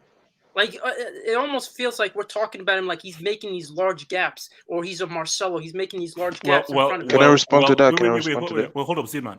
You're not going to like the next dub I'm going to bring up, though. So I'm just warning you. So is it that use? No. It's another dub, but for one, Z-Man said you're not going to like it. Wait. Let me even bring it up. So again, I didn't say this, but this is your boy. King Bani thing of the dub. Let me make you all mad. Trent will be better than Danny Alves in 2 years. It might really be adopted. What's this? King Bani. What are you talking about? Trent is a Mbani? midfielder playing in. Hey, Chich, do you claim him as a Chelsea fan? Or Yeah, do you claim him? No. We don't claim him. We don't. Also, he says he's on loan to PSG. Also, King and okay, but he cannot come back. It's long way option of. Wait. What you say? No, I told him to get rid of that AB, bro. He's not even adopted. So your boy Kelvin Tahiro says, HH, where do you rate Batistuta in top strikers of all time? Batistuta free kick is so underrated. He scored 35 free kick goals in his career. Batistuta is minimum top 10 striker all time. Minimum. Yeah, 5, I agree with that. Tough, but minimum in terms of a striker, not footballer, the role of in terms of just striking, he's top 10 all time. For sure. Better than Lewandowski? What? No, in terms of finishing technique, that's what you're talking about, right? Because where would you put Loa in top 10? Would you put him in top 10? All time? Think about that. And Benz, where would you put those in top 10? Would you? Yeah, there's a lot. Yeah. You see, we have to. Bro, that's a whole new hangout, bro. That's a whole new hangout. That's a whole new hangout. That's a whole new hangout. That's a whole new hangout. So your boy Johnny Aziz, man. Think of the dub. Johnny Aziz says, I will liken Lahm to a De Bruyne. Balanced, efficient, and consistent. No. Danny Alves is like Pogba. Greater imagination technique and had a higher ceiling. Disrespecting both Lahm and Danny Alves. What? Pogba, De Bruyne. What does that mean? Alves is still playing. What does that mean? Yeah, they already know what their careers. No, this is what Junior, that's an L, bro. in That's terms an L, of, bro. I think technique. Hold up. Z-Man and then Shagos. No, I think he means in terms of technique. That's I think what he means by just who has more flair. So in the same position midfield, one is less technical, but has the balance and whatnot. The other is more technical. That in the same position, it's kind of comparison. Because my thing about this is that again, Junior, we're talking about right backs. Who's the better right back? Not the better. See, guys, so that's it's not about technique, bro. This is the key thing. You have to listen to the question. There's one thing that's who's the better player. There's one thing who's the better right back. For instance, let's talk Batistuta and Lewandowski. Lewandowski is easily the better player. Who's the better striker? We have a conversation. There is no conversation in terms of Lewandowski and Batistuta in terms of who's the better player. There's no conversation. Better striker? Let's talk. Let's talk. That's the thing. You have to listen to the question. Dash, thank you for the dub. Dash, thank you for the dub. Thank you for the dub, man. Rossoneri, thank you for the dub. Davies and I think I already read that. Will lead thing to victory. We're not gonna do anything. King Gubani says the GOAT Ashley greater than Cafu, Roberto, Marcelo, all the left backs, whoever. Now, again, this is for a different hangout. Mbana, you've said some crazy things in your time. I agree with this. Yeah, but only in terms of left backs. Only in terms of left backs. We can have a debate. Yeah. So your boy Gatlock says, guys, YSK has been watching too much Wan Bissaka. I have a hot take on Wan Bissaka. Actually, I have a hot take. Like Wan Bissaka is actually a really good defender, but he's just so trash on the ball. Oh no! Nobody has ever. That's what to know. Everybody says Wan Bissaka is a great defender. Great. Yeah, he's a really good defender. Well, this now goes. You see, YSK. No, YSK. Let me return to your point. YSK, I do agree with you. Right backs, you are required to do a lot more offensively. But the issue with Wan Bissaka is the pendulum swings so much defensively that when he has the ball in an attacking area, he simply doesn't know what to do. But for Lahm is defending, lockdown. Lahm, because of Lahm's amazing ball control, his tight control, his balance and so forth, Lahm, put him anywhere in the final third, he can navigate and he can find his way around. Wan-Bissaka, he can't have that. Hence why United have that issue. You know Because what's the game wild? is so attacking, is what's up. So You know what's wild? Wan-Bissaka used to be a winger. So what? I don't know how that Yeah, works. he Yeah, used to no, be a I don't winger. Yeah, know. that's No, true. no. That's true. And That's I was true. also Yeah, Gatlock. I would love for you to come on here and give your thoughts on Ben White, your player, and Like, Wait, he used to be a winger? or Teeny, bro. No. He's an Arsenal fan. See, he's an Arsenal fan. So your boy Chris says Danny Alves was never as bad defensively as Marcelo is. I agree. Yeah, no one said that. No. I agree. But again, nobody said Danny Alves was trash defensively. Yeah. But when we think of Danny Alves, the Let's first not- thing that comes let's to not my talk about mind is Marcelo, man. how well he used to combine with Iniesta, Xavi, Messi, and so forth. So we think of Danny Alves based on what he did attacking wise. We never really thought of how good of a defender he was. Not But saying he was bad. HH, can I say one thing? Yes, sir. Yeah, but I think that the gap defensively between Alves and Lahm is bigger than the gap offensively between Alves and Philip Lahm, if you know what I mean. Wait. Say that again. Say that again. Yes, say that again. I think the gap defensively between Lahm and Alves is bigger than the gap offensively. Yes. That's why I agree. picked the agree. Lahm. Yeah, That's yeah, why I yeah. picked the Lahm. Yeah. He's And for more me, complete. That's how I like to do it. Defensively, I'm not saying Danny Alves is bad, but He's Lahm far from bad. is considerably a much better. Bro, he never had any red cards. Lahm is considerably a better defender than Thingy. Attacking wise, Danny Alves is better, not by much. Wait, Not by a huge point. So, sorry, Okay. Shago, talk to me. No, I have a question. Danny Alves, let's put Lahm to the side. Danny Alves versus Carvajal. Let's just think about it. Let's not be too hasty here. Just think about it. What do you think? I am. What the heck? Bro, what the Guys, yo, if somebody is mute playing- your mic, bro. Guys, If you put music around, mute your mic. Hold up. I don't think you're allowed a phone in a strip club because that is strip club music. So again, while you're in a hand watching it, because Which strip club club, requires your We don't full want the concentration. copyright strike, man. Shoot. So yeah, I'm not saying please. Yeah, I don't want to copyright strike. So Yeah.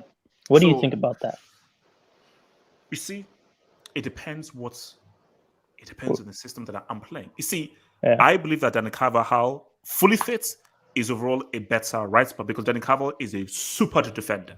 Yes. Super defender, and Danny Carvajal's crossing is excellent. He's an Unparalleled. excellent Yeah. crosser.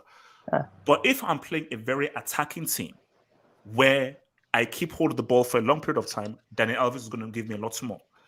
If I play like how Real Madrid play, where we're going to recycle the ball a lot more, we're not going to have that much possession. So we're going to actually welcome a lot more attacks. I need Danny Carvajal to be saying what's up. Because see, what people understand is that whether it's for Brazil or whether it's for Barcelona, they will always have a greater possession of the ball and they were ultra attacking teams. Right. So if I'm an ultra attacking team, I'm taking Dani Alves. If I'm a balanced team, I'm taking Danny Carvajal. So basically here again we're talking about defense versus attacking. You're saying that in going forward, Danny Alves is more superb because he has the technique and whatnot to do 1-2s. But defensively, you were saying Danny Carvajal edges it a little bit.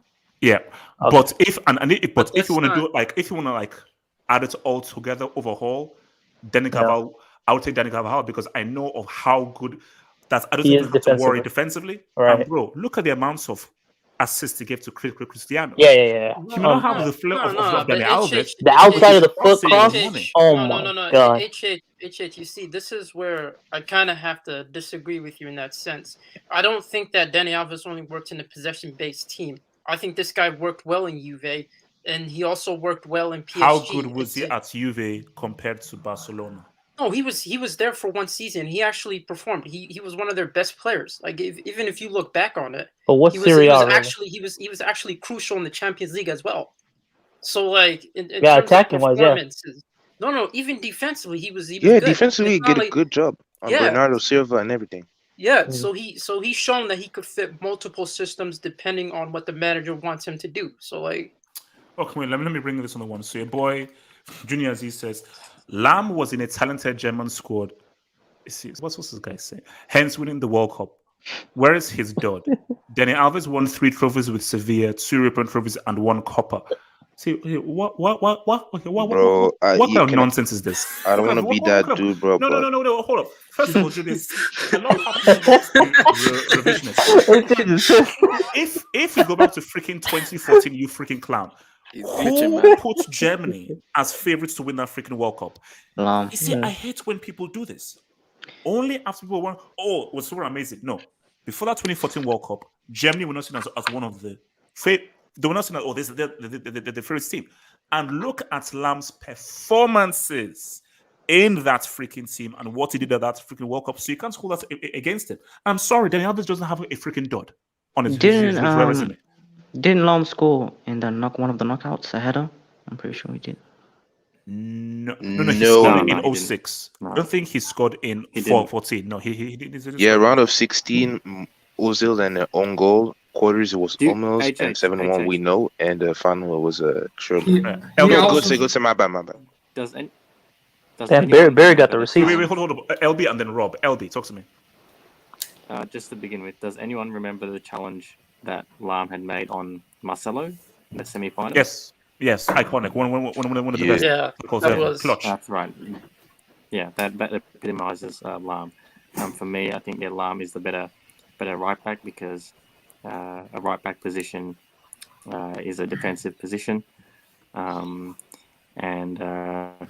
to take Germany to the 2014 World Cup final and win it, you got to give him credit, or a lot of credit for that. Yes, he was in a very talented team, sort of overall. There were no sort of stand-up performers, and even before that, I mean, he took Bayern Munich to a treble with Ribery and Robben, and we know how well they played that season as well in 13. And Lahm is a very clean player as well. He's not dirty. He doesn't dive. He doesn't make dirty challenges or anything of that sort. Not saying that Alves was dirty, but I mean, there were a couple of times in which he was sort of diving around, and we got a couple of players sort of sent off, and that's one thing that I didn't really like about Alves. But Alves going forward was the better player, and the goals that he scored for Barcelona, these weren't just like tap-ins or anything. They were just like volleys or just incredible goals. So for me, Lahm better right back, but Alves was better in going forward and scoring goals.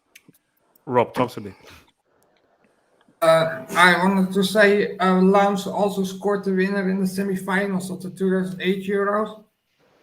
Oh. And I think that Philipp Lahm was much better defensively compared to Danny Alvarez, but Danny Alvarez was better offensively. But I will say that Philipp Lahm was overall better, and he also got 0 red cards in his entire career. That's fair. Your boy King Gubani says, Georgina's real. Oh Jesus. Kimmich, Reese, Danny, Maicon, Bacon. Any code. Wait. No, that's just Mbani, you need help. You need psychiatric help. Georgina's real husband. Listen, HH, what's the difference between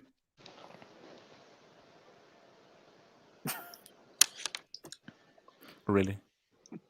Is that Chris what is we're doing American. right now? Bro, this is disrespectful for real. This is really disrespectful. Is that what we're doing right now? I think the dub deserves the answer.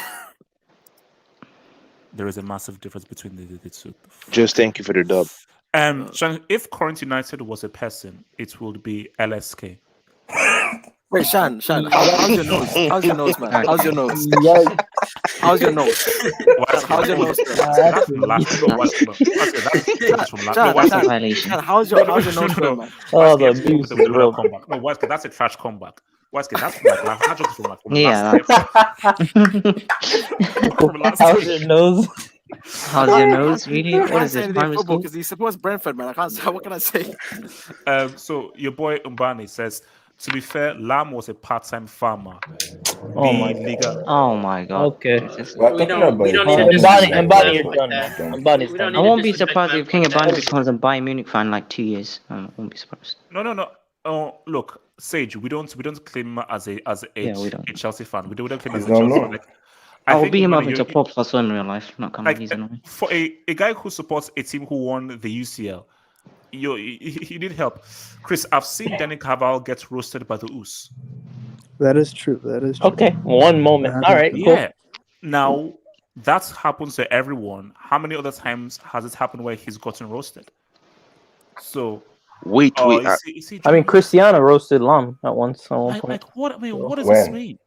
What did Lahm win with? Junior, no, Junior, keep waiting. No, Junior, keep waiting. Keep waiting at the boss. Keep waiting. He's literally a junior. Like, just skip him. Timo won a golden boot, I think. With Stuttgart. Okay, so Gatlock, where were you at on this whole convo, bro? Lahm and Alves. Yeah. I've been okay. First of all, HH. Now, I don't want to see any more technological breakery from you because I just came into this stream and for some reason there is something called hotkeys on the settings. So basically, I don't want to hear any more mouse mistake from you or blaming the mouse for any technological breakery. I've seen the hotkeys. You have keyboards now. I've seen the hotkeys. So master those keyboards. I don't want to see any rubbish. That's one. And two. What a way to start. I don't know. Yeah. What's with? I Great mean, like, entrance. no. Hello, how are you doing? How's your family? How's your mental health? You know, mental health is just really big now. I don't want no bickering from you. Okay. Do you know how much abuse I take? Gatlock, how's Arsenal doing? That's my one second. thing of That's my how's your mental second. health. That's my second issue here. I'm not an Arsenal fan. I know you guys are sad that you can't banter me, but I'm not an Arsenal fan. You're above United, so to be happy. And Ramsey is doing well. Yeah. I don't care. Trust in the process. My blood clot is almost back. He's almost back. That even proves my point more. The fact that I haven't even been here. Alves, Lahm, my friend. Answer this thing now. Third of all, you see, I remember last week when you guys were getting angry at Trent for what he did against West Ham defensively. And in my mind, and that's who you guys call the best right back in the world. In my mind, I'm like, if defending doesn't really matter like that, because according to what I've been hearing here, the modern day right back is supposed to be attacking more. Why are we attacking Trent defending? Why are we attacking Trent defending if that's basically what it's supposed to be? Why are we attacking Trent defending if, okay, you're not supposed to care about defending too much as a modern day right back? Makes no, you can't have it both ways, okay? So now, That's a great point. That's a great point. I don't understand why people feel that when we say somebody's better at something, it means the person we're comparing him to is trash. Okay, just because I say somebody is top 5 does not mean he's 5th. He can be 3rd, he can be 2nd. Okay, it's called top 5. Just because we say Lahm is better at defending does not mean Danny Alvarez was shit. Okay, it doesn't mean he's shit. It doesn't mean, oh, Lahm is 10 over 10. That means Danny Alvarez is 0. No. Okay, he can be 9. Okay, somebody can be 9 over 10. That's great. But the other one is better. Simple. Now, when it comes to the right backs, Danny Alves is better attacking. But many of the arguments I've heard in here is he's better attacking. He has more flair. He has more lala, whatever. And I'm like, guys, okay, that's all the attributes of a right wing back or a right winger, which Danny Alves basically plays. Lahm has been consistent, and that whole issue of Bundesliga, I've seen him do it in the Champions League, and I've seen him do it in the World Cup. And the facts. Right now, he has been pivotal. And the times when Germany were getting pimped in defense was when Jerome Boateng or Mustafi was at right back. That's it. When they moved Lahm, I still can't believe that's World Cup. Hold on. Let me done. Once Lahm moved to that right back position, Germany were more solid defensively. And attacking wise, that 7-1, do you see how many shots he was spraying into the box for Muller? He assisted at Cruz's shots. And he was crossing to closer. Okay, this guy is was 36 during that World Cup. Okay, and Muller is not a striker. And this dude Chris has been comparing Kimmich to Lahm. Look at what Kimmich did in the Euros, just this 2021. Don't mind them, man. Don't mind these people. Not saying Kimmich is rubbish, but obviously he can't do the exact same thing. Kimmich is good, but on that right wing back position, he wasn't that great. And I'm pretty sure it was him that probably considered the penalty against Mbappe in 2020 final against PSG, in which he played right back. I'm pretty sure it was from his side. That was a penalty. It was from his why side. do you have him tier 1 then? It was from his side that Alaba scored that own goal. That cross came in for that 8-2. So you look at those circumstances and you look at those situations, it's not exactly the same. You can't just do, he plays the same. Now, there's a reason why he's called more intelligent, Lahm, and it's for things like that. He doesn't always get rinsed. I mean, look, Lahm is short, okay, and it's not every defender is going to have a clean record of. Puyol has gotten destroyed before. Ramos, only God knows how many times Messi has destroyed him. So it's like every defender has been destroyed at some point in their career. Look at how many times Neuer was destroyed when he was in Schalke. So it's like every player would have been destroyed at some point. So you can't just say, Ronaldo destroyed Lahm once. And that's the fact that you only have that one example is actually credit to Lahm, that you can't find that many. So for me, the right back in that area is Lahm, because we're talking about defending. We're talking about, I don't think people understand what the question means. Is right back, okay? The fact that you guys are making so much conversation about his attack and not talking about means that you're avoiding the question. You're avoiding the question of defending more. Now, Danny Alves, if we're talking about right wing back, Danny Alves definitely better footballer. Flair, Danny Alves definitely. But when we're talking about defending right back as well, both attack and defend, is Lahm. But let me bring in the point that Wisely said that. So Wisely's point is, in today's football right now, a right back is required to be even more heavily leaning towards being good at attacking than defending. So if you bring in that point, does that then change the viewpoint? So, because I know what my answer is, but he says, okay, how he doesn't believe that Lahm would still be as good or as useful in today's football of right backs as it was like 10 years ago. He would be. Because here's the thing. Who did we say is better right back recently? It's James. Arnold is great going forward. We always say that. But he's not a right back though. He's a wing back. Relax. Okay. Well, he is a wing back. He's not right back. Okay, where did Reece James play in the Champions League final? Oh no, he was a centre back. Thingy was right back. Yeah. They had 5 years back. Yeah, well, he was in a more defensive position. Is my point? Is the point I'm trying to make? Okay, but he wasn't right back. Position. So but quickly, because we need to move on to the next one, because I want to come to Abdullah and everyone else. So your point is, you still believe that Lahm would still be able to operate in today's game? Yeah, Lahm would have been preferable against Real Madrid in Liverpool last year. Okay. I mean, look at who Vinicius spawned. It wouldn't have been that easy if he was a defensive right back there. That's my point. Abdullah, briefly talk to me. Danny Alvarez or Thingy? Who are you taking and why?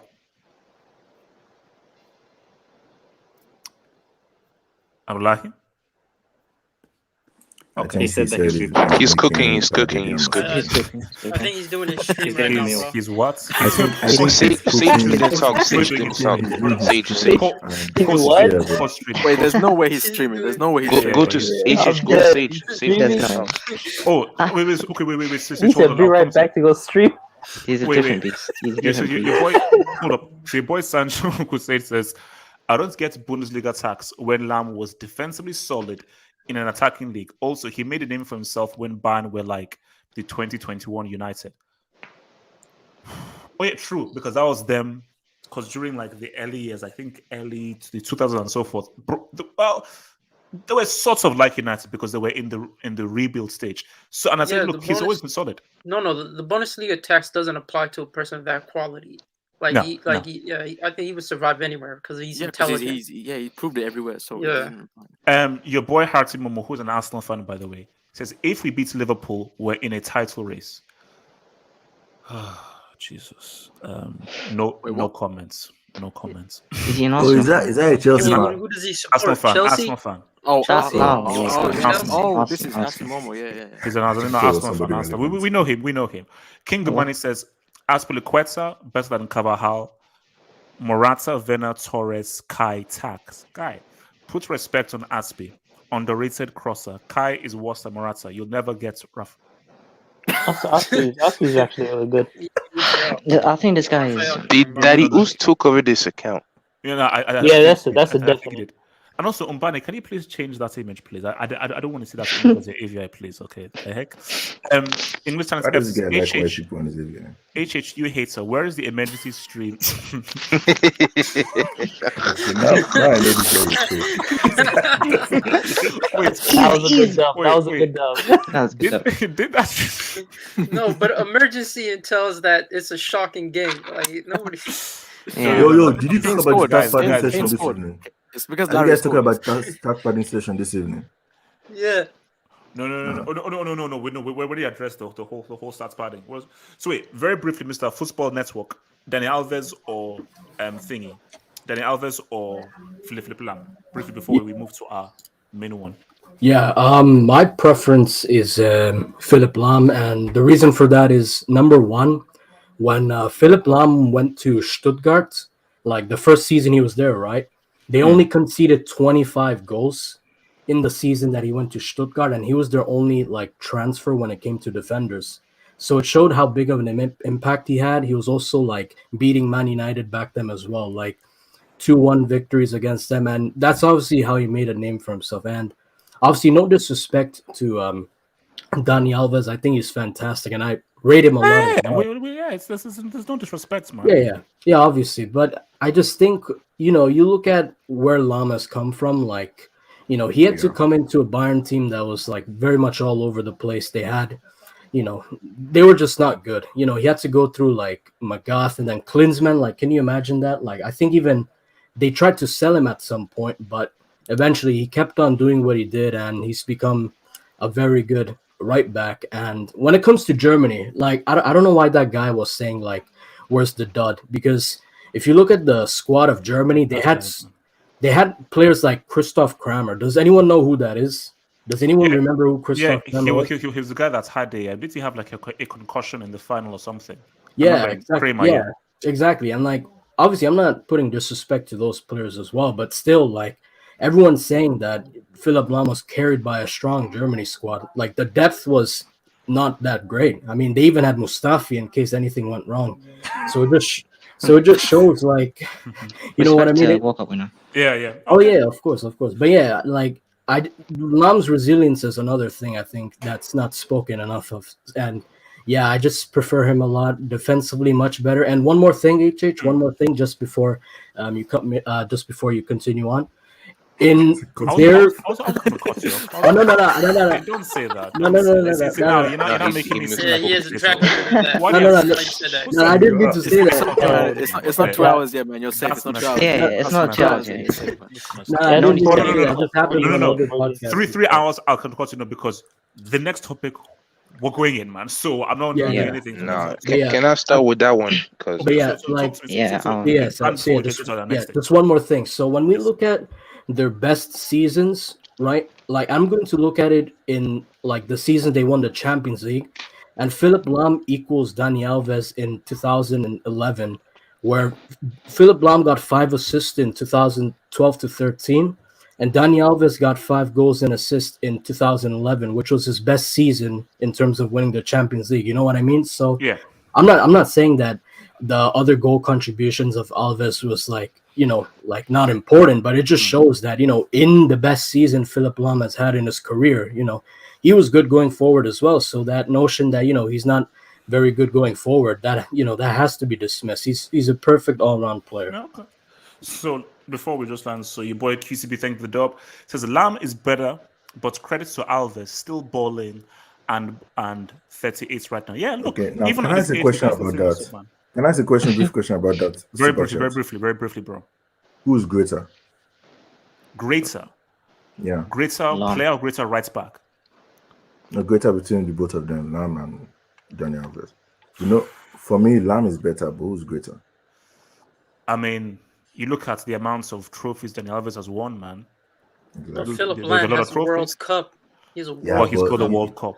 I think Danny Alves is the most decorated player. Yeah, he is. Yeah, he's the most decorated player currently playing, which is. But doesn't Danny Alves has like 3 Champions Leagues? He has like Two trebles 40 and two trophies in trebles. total. Two trebles. But bro, No, World Cup, true. bro. 09, He's 11, and 15. Or he's wasn't good at he? World Yeah, Cup. yeah, yeah, yeah, He's good yeah. at World That's Cup. true. And Yeah, also, that's true. can we Two show some trebles as respect well. for the Olympic medal as well, please? Relax, From relax. World Cup. English Talent SK, you're FC. gonna get kicked out, English bro. Talent FC, he says You don't the talk of right backs and no mention of Gary Neville. Oh my Haters. god. English Talent FC. Bro, and You are sick in the head. You are sick Gary in the head. Neville, No, really? respect You are- Gary Neville though. No, he's sick in the head. he got Let's bodied be by upon it. Vieira. He did a Hartman job. says, I'm taking Bellerin over Lahm. So, This guy doesn't Bro, even that's play crazy. football. Okay, let's move on. Let's move on. So 135, 135, 30. 135, Guys, 30. here we have it, guys. It's in now. So now look, guys. Now We are It's here. the we main are here. event. Now, when I posted this, you know, there's so many haters. Do you know when I posted this? Some guy said, "Oh, have hope. We've done it so many times. Oh, you're so boring. Why did you do something new?" I'm like, my guy, my guy. He just don't want to have the Do you conversation. know that we've been in debates? I don't know. You know what I'm going to say. You know that we've been having these arguments ever since I've had this channel. This whole thing of who's the greatest, we've been having it. We still have it, and we'll always have it. At one point, you can say, "Wait a minute, how can you argue about the same thing over and over again so passionately?" That's the beauty of football discourse. It is what it is. Meet me Monday nights. I will always argue for Ronaldo R9, always, and I'll never get bored. I will always be hype defending R9. I'll always be hype defending Maradona. I will always be hype. Now, what makes it interesting is the last time we did this, for those clowns who said that, the last time we freaking did it, you freaking geniuses, Messi didn't win the Copa America. Oh, So the argument was always that, well, he's not doing anything for Argentina. Now he has. Now, Maradona. Now, unless I'm wrong, maybe someone in the live chats or panel can tell me, Maradona, I don't think ever won the Copa America for Argentina. Before I think it was either the 91 or the 93 Copa America, he was done for drugs. So he was banned. Nah, for real, he got popped. Relax. Respect him. Ziman, He's dead. Like, Why are you laughing? Ziman,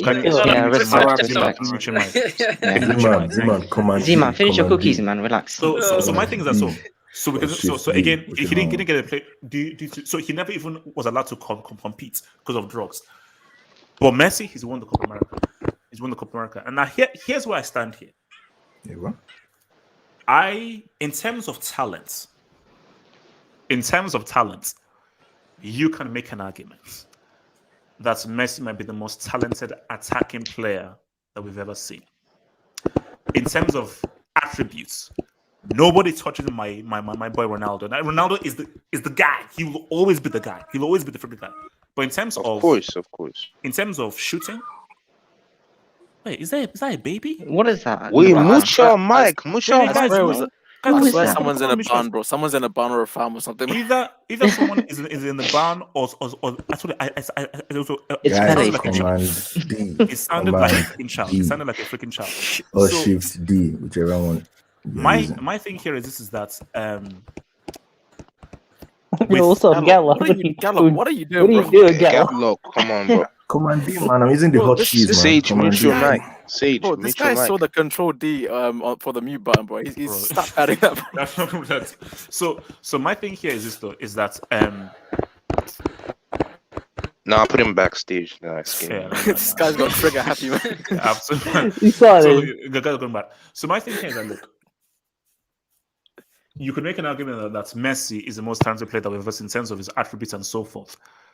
But we want to talk about greatness. Who is the greater freaking dude?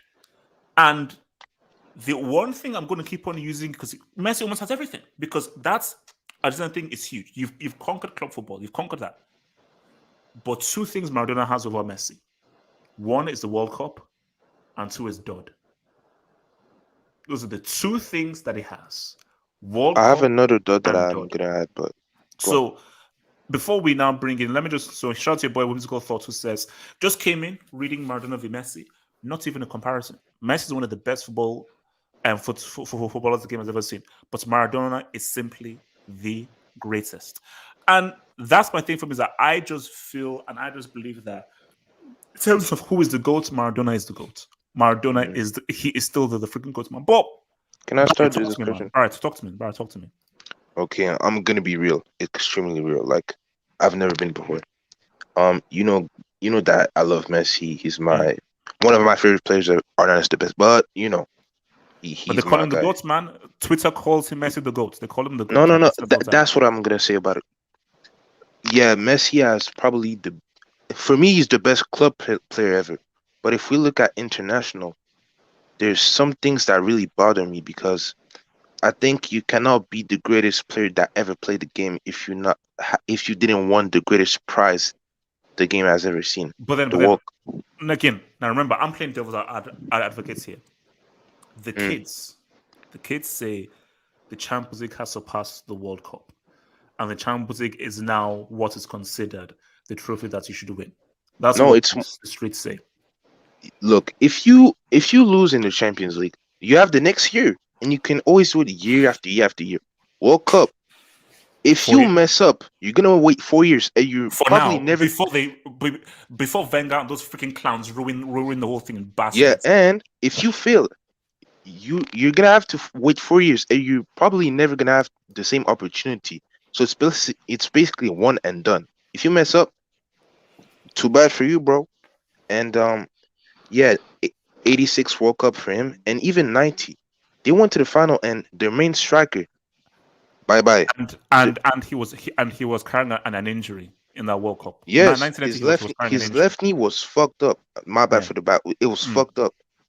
2 midfielders, like the starting ones for the 86 World Cup. Bye.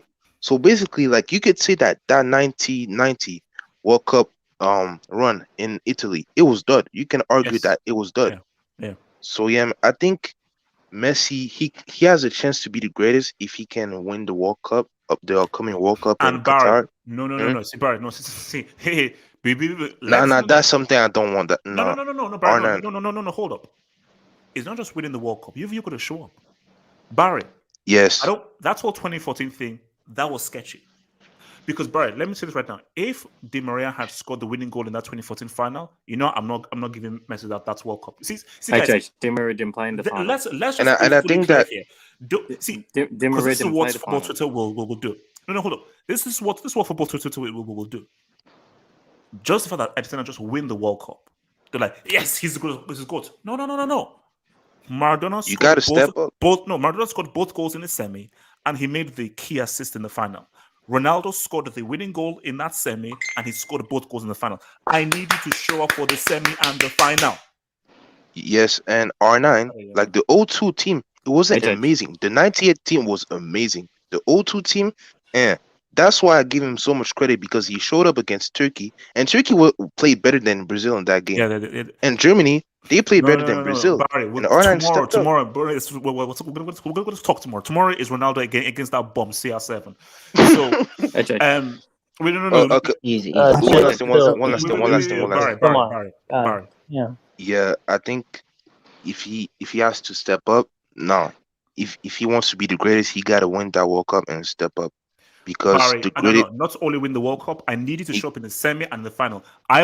It will not count if you win the World Cup, but Di Maria has to now take over the heavy lifting. No, because that's a bro thing. See, if Messi shows up in that semi and in that final, look, well, I mean, it is what it is. Yeah, that 2014 best player. That dude, man, yeah, that 2014 best player is a bit sketchy for me, because I can make an argument for Robin to win that.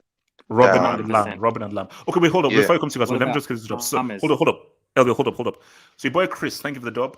Maradona has the streets and dirt for Argentina and Napoli, but Messi has the statistics and Copa. This is good to say Copa del Reyes. I thought you were I say Copa America. You just say Copa del Reyes. No, Maradona still has those streets. He still has those streets, man. Your boy Shan says Maradona should be the undisputed GOAT for all. We'll see. That's what I hope, but we'll see, because I know Zeman is very tricky. Zeman, I think I know what Zeman is going to do, but we'll see.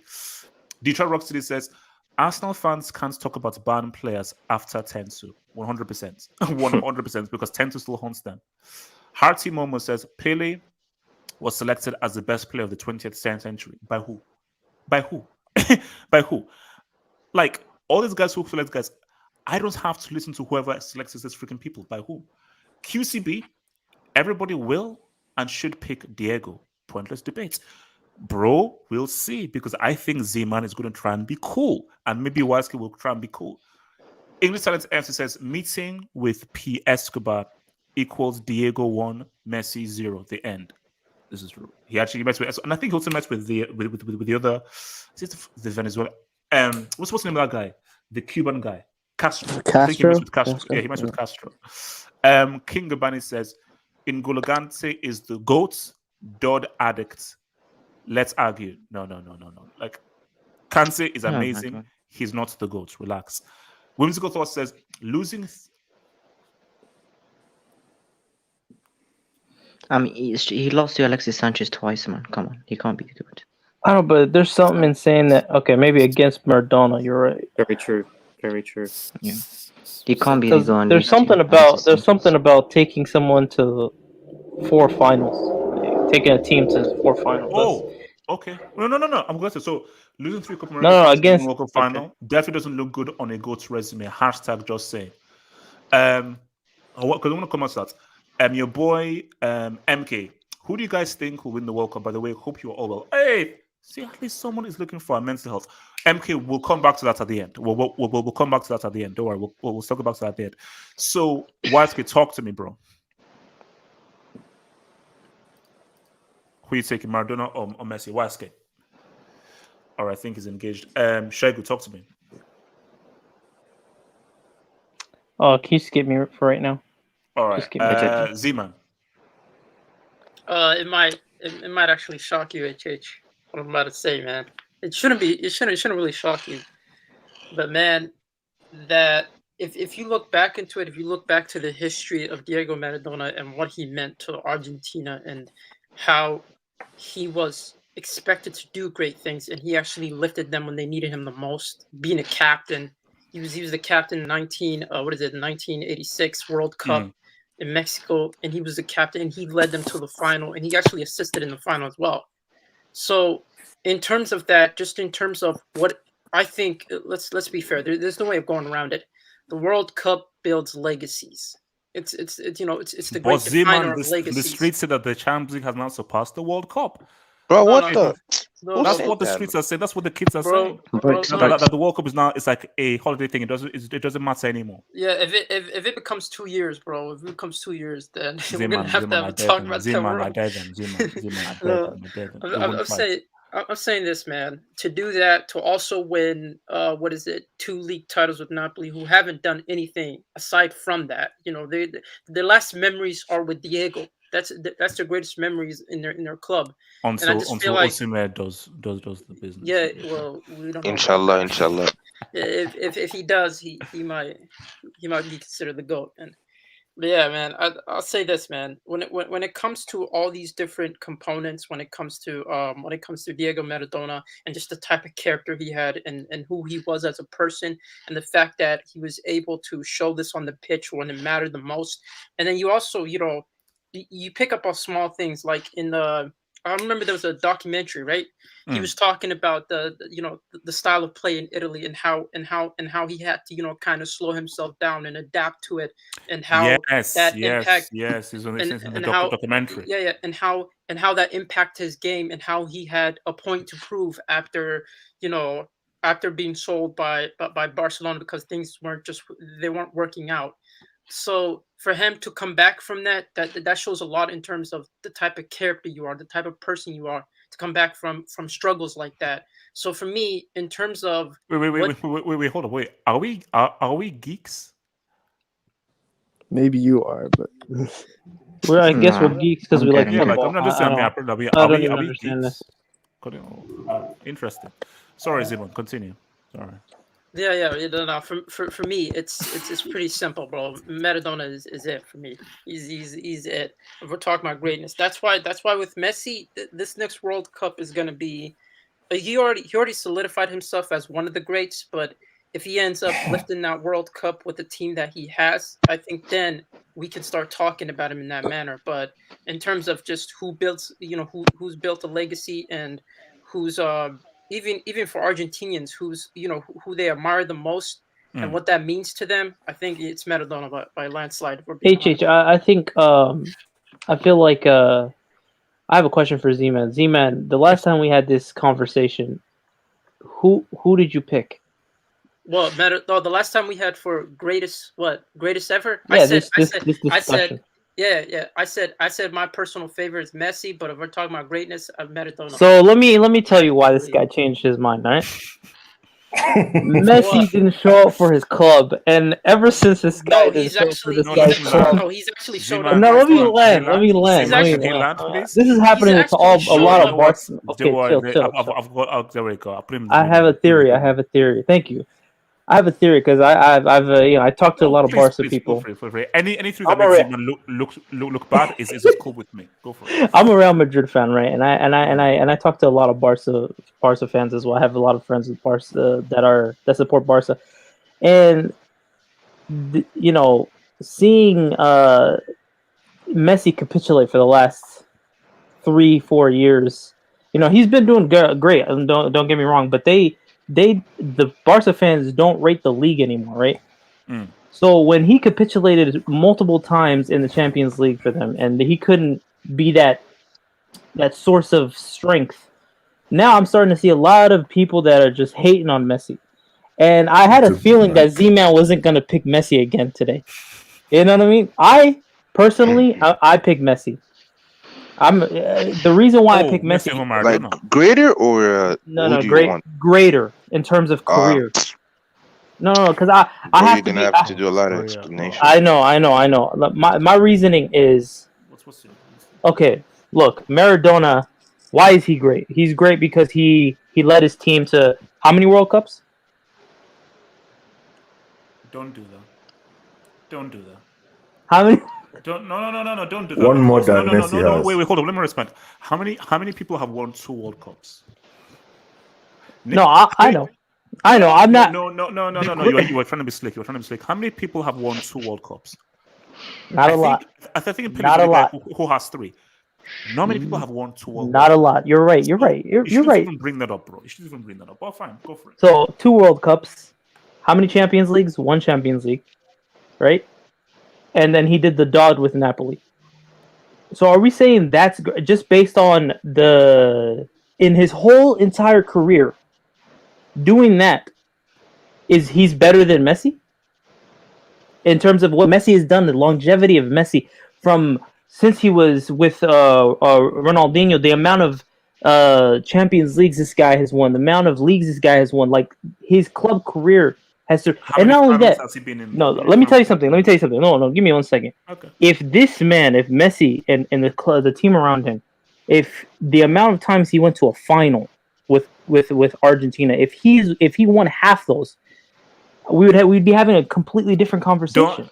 Yeah, but it's if. We're doing if. There was no if. Maradona is facts. We're doing ifs with Messi. But you know what? So you are doing facts versus if. Let's finish. Okay, continue. But that's what Messi. That's the type of player Messi is. He did it on the club stage, and okay, the if. Okay, you're gonna get me on the if. Yeah. But the if is a big deal. No, it's not. No. It is a big deal because it's 4 times. It's not once. It's not twice. It's 4 times. Let me ask you this.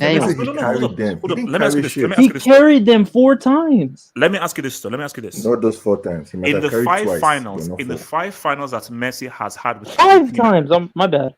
In the 5 finals, Messi has been in the final. What has he done in those 5 finals? Cry.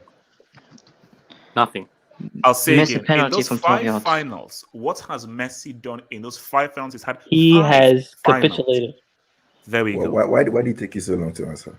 I know. That's the only thing. Like, and then you see, this is the issue why I have with people when people call Messi the GOAT. No, let's tell the whole story, because do you know what annoys me?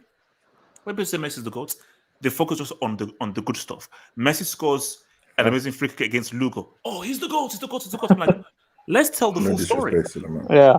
Of course, Messi has done amazing things in the career and superb things. You've been in 5 finals and you've won 1. And in that final, Di Maria said what's up. De Paul said what's up. And you missed a 1v1 to make it 2-0.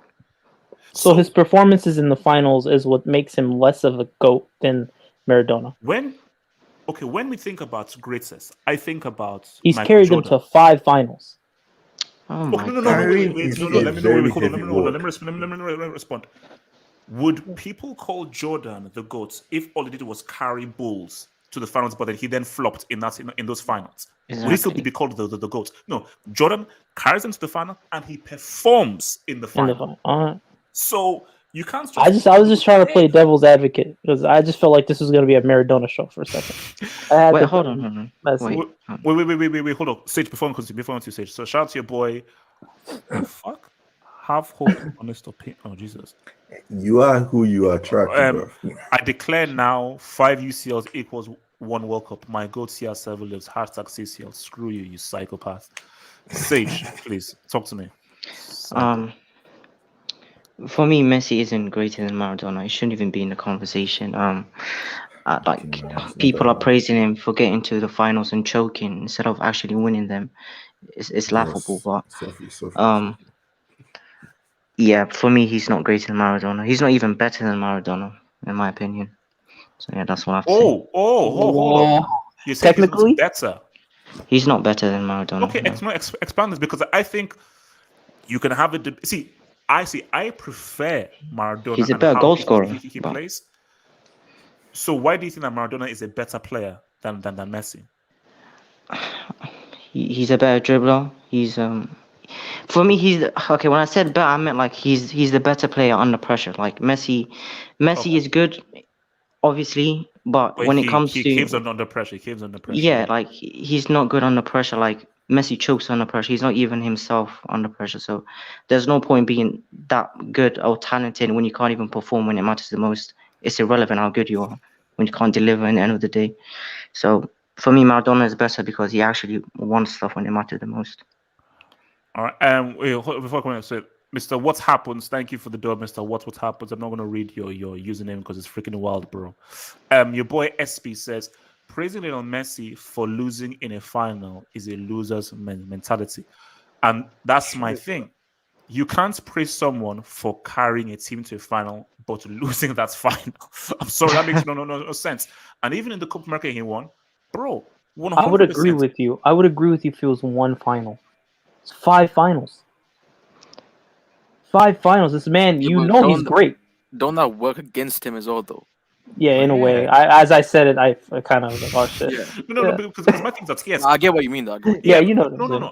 And there's some way to say, wow, look at this guy has managed to carry a team to all these finals. But a great is when the definitive moments I said what's up. I can understand that. See, I can only commend you for taking a team there. Oh, that's a talk to be commended. But I can't sit you at the big boys table if you don't deliver in the hardest, toughest, most important, and the most critical game. Because when we look at the Copa America now, it's like people say, oh, if it wasn't for Messi, they wouldn't get to the final, which is true. Without Messi, they don't make that Copa America final.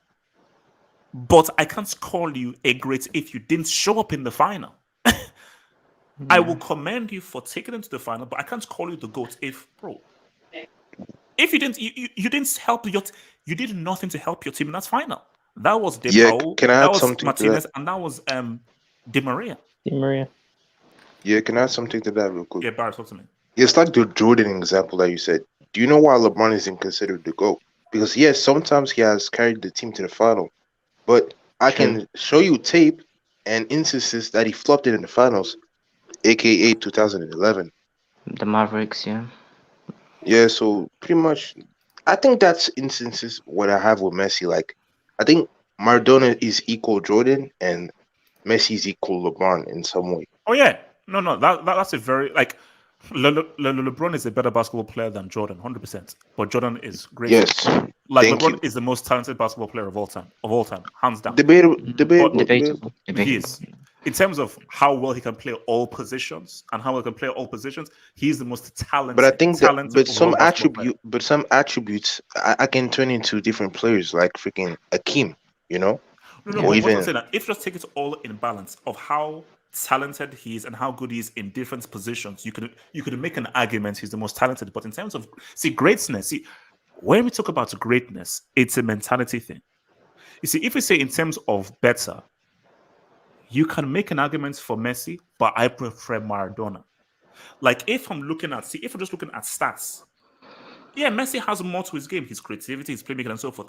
But if I just watch them, both of them, I want Maradona on my team, because the way Maradona plays the game, especially under pressure, he's going to find a way. Because Maradona, he will dive, he will crawl, he will scratch, he will be inventive. And this is where we now come to greatness. Greats thrive under pressure. They laugh in the face of pressure. They say, pressure, come on down, baby, come on down. They welcome pressure. So my thing is, at Messi, which is why I have people. How can you call a guy the GOAT when one of his weaknesses is pressure? Yeah, that's my point. Yeah. Where he is in a pressurized situation. Oh, Messi, we need you right now, bro. He's like, wait, I want no what's what did you going say? on? What did you say? Tomorrow's topic was gonna be? It's yes. Lord Let's have go. mercy. Let's go. Wait, so Lord is have Ronaldo mercy. greater than Messi because he performs under wait, pressure? hold up. I was gonna ask that.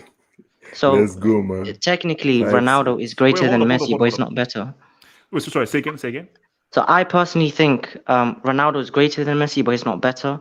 So if we're talking about like Ronaldo shows up unlike Messi, so he's greater. Is that what you're trying to say? Oh yeah, no.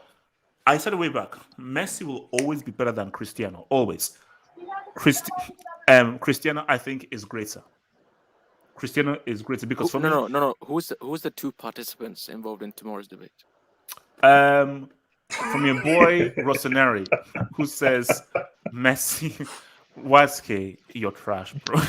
you're not good at this. I'm an expert at this. Your boy Rossoneri. Your boy Rossoneri. Your boy Rossoneri. Oh, this deflection measurement. your boy Rossoneri said Messi is a choke artist. Choke is too harsh a word. I think choke is a bit too harsh a word. I wouldn't call him a choke artist. All I'll say is that Messi doesn't do well under pressure, and the great players thrive under pressure. So as simple as that. Your boy QCB says, what can Lionel Messi do to be greater than Diego? Diego equals God in Argentina. If Messi... That is QC8, right? Am I confusing? Oh wow! Now remove your shades. Look, I think my thing is blurry. Okay, QC8. QC. I thought that's QCB. QC. I thought that's QC. Look, this is a Get prescribed shades, man. Get QCB. Okay, QC8. If Messi performs in all of the games for Argentina, specifically in the semi and in the final, and is critical in the semi and in the final, you know what? I still don't think he would be. If he does that, he will now maybe just behind it, because now this is about, now this was all about for Argentina. Mainly in Argentina, it's what Maradona meant to Argentina and the kind of character he was. Because see, this is now where we now talk about Muhammad Ali and the kind of person Ali was. Jordan, the kind of guy Jordan was, the kind of guy that, because when you talk about greats, it's your character. I've always said that Messi doesn't really have a personality. He's quiet. He doesn't really say much.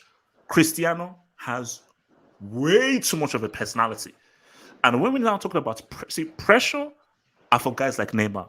Bro, we know Neymar has the guy arrived in a freaking helicopter.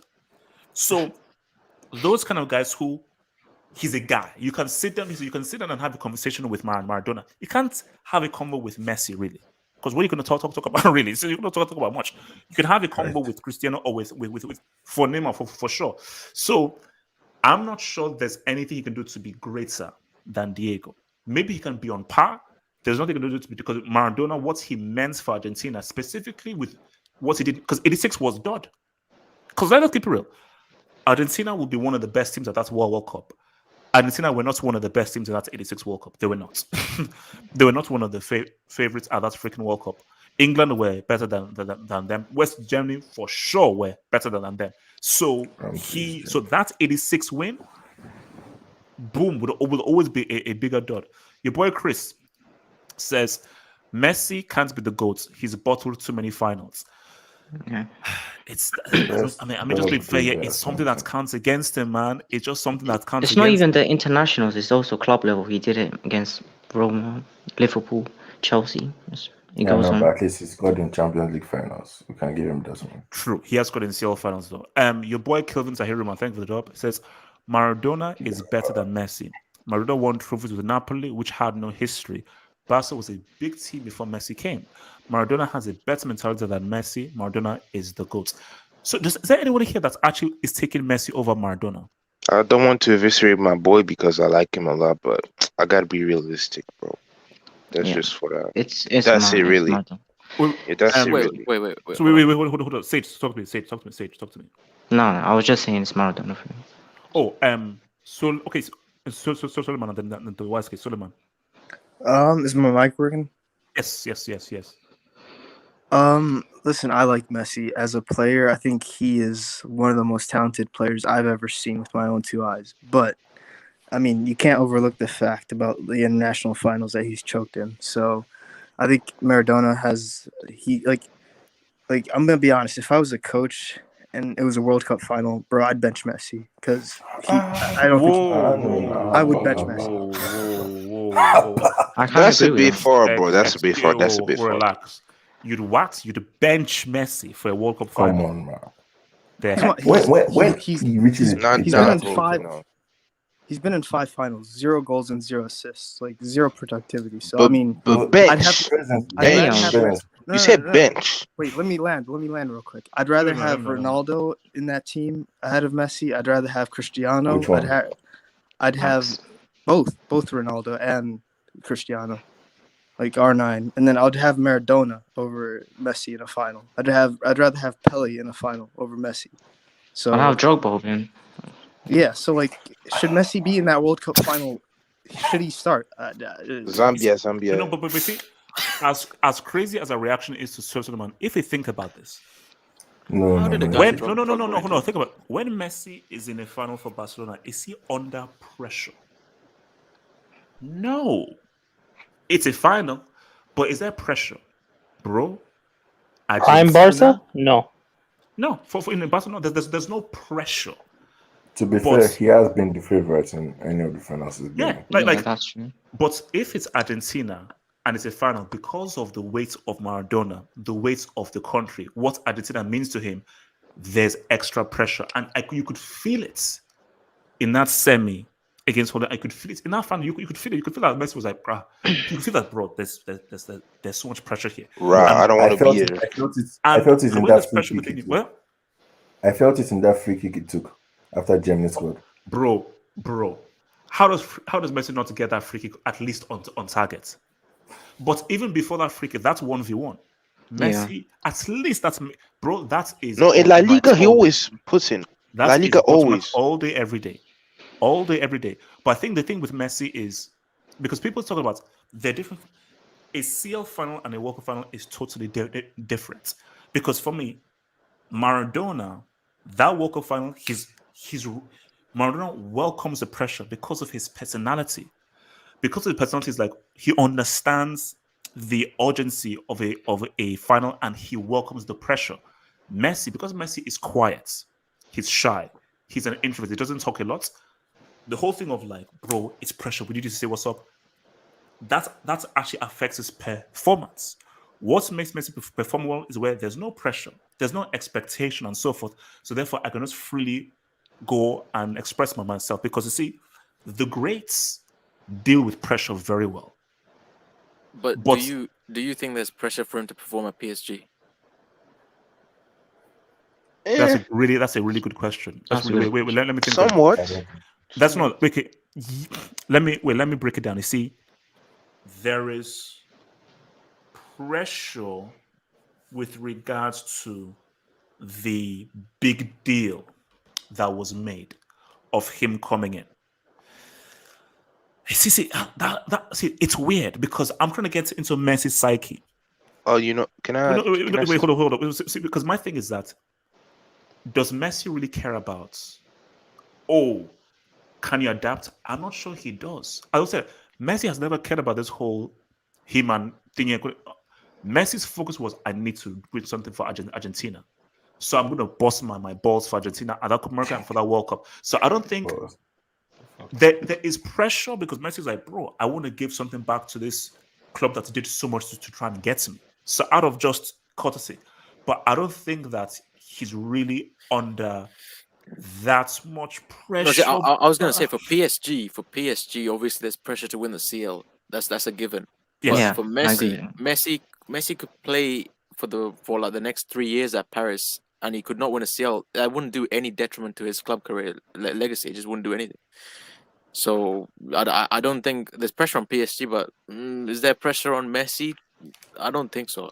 I think There's debatable. pressure. There's pressure. Of course, there's pressure. Of course, there is. Like, you know, it's Messi, and you expect him to perform. And to be fair to him, he has been doing that in the Champions League. So Yeah, but I'm just saying it's not the same like levels of pressure like he But has like at for Argentina. So yeah, but like for PSG, the thing is like they bought the club in 11, and year after year after year after year, but we cannot win this freaking trophy. So they got Messi, and I think that Nasser, no, that's the name of the director. He's like, bro, like we've been struggling for 10 years, and you're gonna be the dude. Like we need you to win this freaking trophy and give yeah, it back yeah. to the city. So I think yes, I think his priority, like, bro, I need to win something for my country. I cannot retire without any trophy. I think he has that he has that trophy now, but I think his main focus is I don't think he cares about Liga, and I think he doesn't care about Liga whatsoever. I think it's more like Champions League and mainly So World you Cup. think because of the Copa, his attention might have switched back to the Champions League? Yeah, because I think he's more relaxed in his mind. Okay, I got the trophy for my country. I just need that. Yeah, no, yeah, that makes sense. Yeah, I just need that World Cup to, like, I think, to complete his journey in some way, and maybe a Champions League for PSG. You know, that's just it. But do you know what I think Can I Messi's respond to century is in Shegun's PSG? comment? Or am I Welcome allowed back, to You said? respond? Because you had me in the background, bro. Hold on. Welcome back. No, it's because So it's no, because it's not hold true. up, No, Zima, hold up. So you've been holding this response for the last No, that's because like 10 minutes. I told you to add me your supporters. So I was like, because I've been No, objective Zima, when it comes to hold on. Messi and Wait, Maradona. Zima, let me just get this job, and then I'll give you the chance to respond. Jesus Christ. Your boy Jay Jokin says, HH, you're gonna get destroyed tomorrow in the debates. CR7 equals goals. Also, CR7 doesn't have a World Cup. Interesting. Yeah, but who's the other guy in the argument? Though? Like, Stop, Jay joking. From your boy I think I'm Rossoneri. not going to Rossoneri watch says, this stream now, tomorrow. how true is this? The GOATs should never lose 8-2 in a pro football game. You know, it's very Yeah, difficult to that's analyze. You know. Yeah, that game. If you're a Messi fan, just Yeah, don't we watch that, bro. That game was a bit weird. we should discuss about I that watch it game. every day. But you see, to this day, I never watched that hangout that you guys did. I'm scared to actually click on the video and Please, watch what you guys say. you need to go and watch it. Trust me. Bro, I'm scared, bro. I'm scared. I don't want to. I don't want to. Hangout I'm has scared. like I'm scared. 1.2k likes by If you now. I want to want annoy it too, Messi but fans, bro, you see, if you want to annoy Messi fans who say Messi the GOAT, 8-2, 8-2. just say 8-2. it's 2. Wait, for me, it's not even the 8-2. To the And Barca the funny guys on thing it. is, To the 8-2 is Barca such guys an on it. iconic scoreline, because we always say I hate to be you, or I hate to be like it. Well, no, Gadlock, you know all about 8-2s, man. You know all about 8-2s. Yes, No, and 10s. he knows that Yeah. 5-5. Wait. 8 is amount of years you're about to go without a legal competition. I think after this, I think. Wait. Hold on. Wait. To the Barca guys. Serious question. What were Yeah. your honest thoughts on Messi's performance in 8-2? No, you see what I This is did? why he changed. This is why Z-Man changed. He's like, That's not it. That's not it. For me, I've always said this. capitulation. In terms of Messi, he's not captain material. Like, he's not. And my problem in that final By the was way, he hold wasn't on. By the way, necessarily I doing know enough, just like I know every that team other was a player. joke. I know that team was a joke, but I'm just saying, as an individual, his performance. What did you think? It wasn't. It was horrible, to be honest with you. There's no excuse. Like, But you see it what was I did after garbage. 8-2, yeah? Yeah, You it see was what I did garbage. after? Yeah, do you see what I did after 8-2, yeah? I have a lot of football pictures in my house. I took it off. I just didn't want to see any football for like a week and a half. I just shut down everything. But see, Zeman said a very key thing because Maradona has been captain, Messi has been captain. Zeman just said that Messi isn't captain material. Yeah, that's No, true. and I understand it. And for I me, understand here's the thing. Here's the thing. He When didn't understand this. when it Okay. comes to Liverpool, for me, he was actually great. I don't understand why people criticize him for the Liverpool performance. He actually created the most chances. Like for me, that was the Second one leg, second leg. The second leg, he You created see- the most you chances see, in that game. you can't Actually, be a beater in that kind of situation. yeah. No. When you look at Liverpool, the second leg, this guy was creating chances for everyone. He was actually creating chances. You could argue that he did miss, a shot that he would have usually made. But the If point the Oos is, scored in the first leg, it would've Hey, been- relax. No. The point is, Nah, we need to talk about the Oos. the point is, first leg, Oos. Let him land. Let him land. Let him land. For me, when it comes to criticizing Messi, I don't criticize him that much because of the squad he had. But that 8-2, there's no way of going around it. Everyone didn't perform up to par. There's nobody that can escape criticism.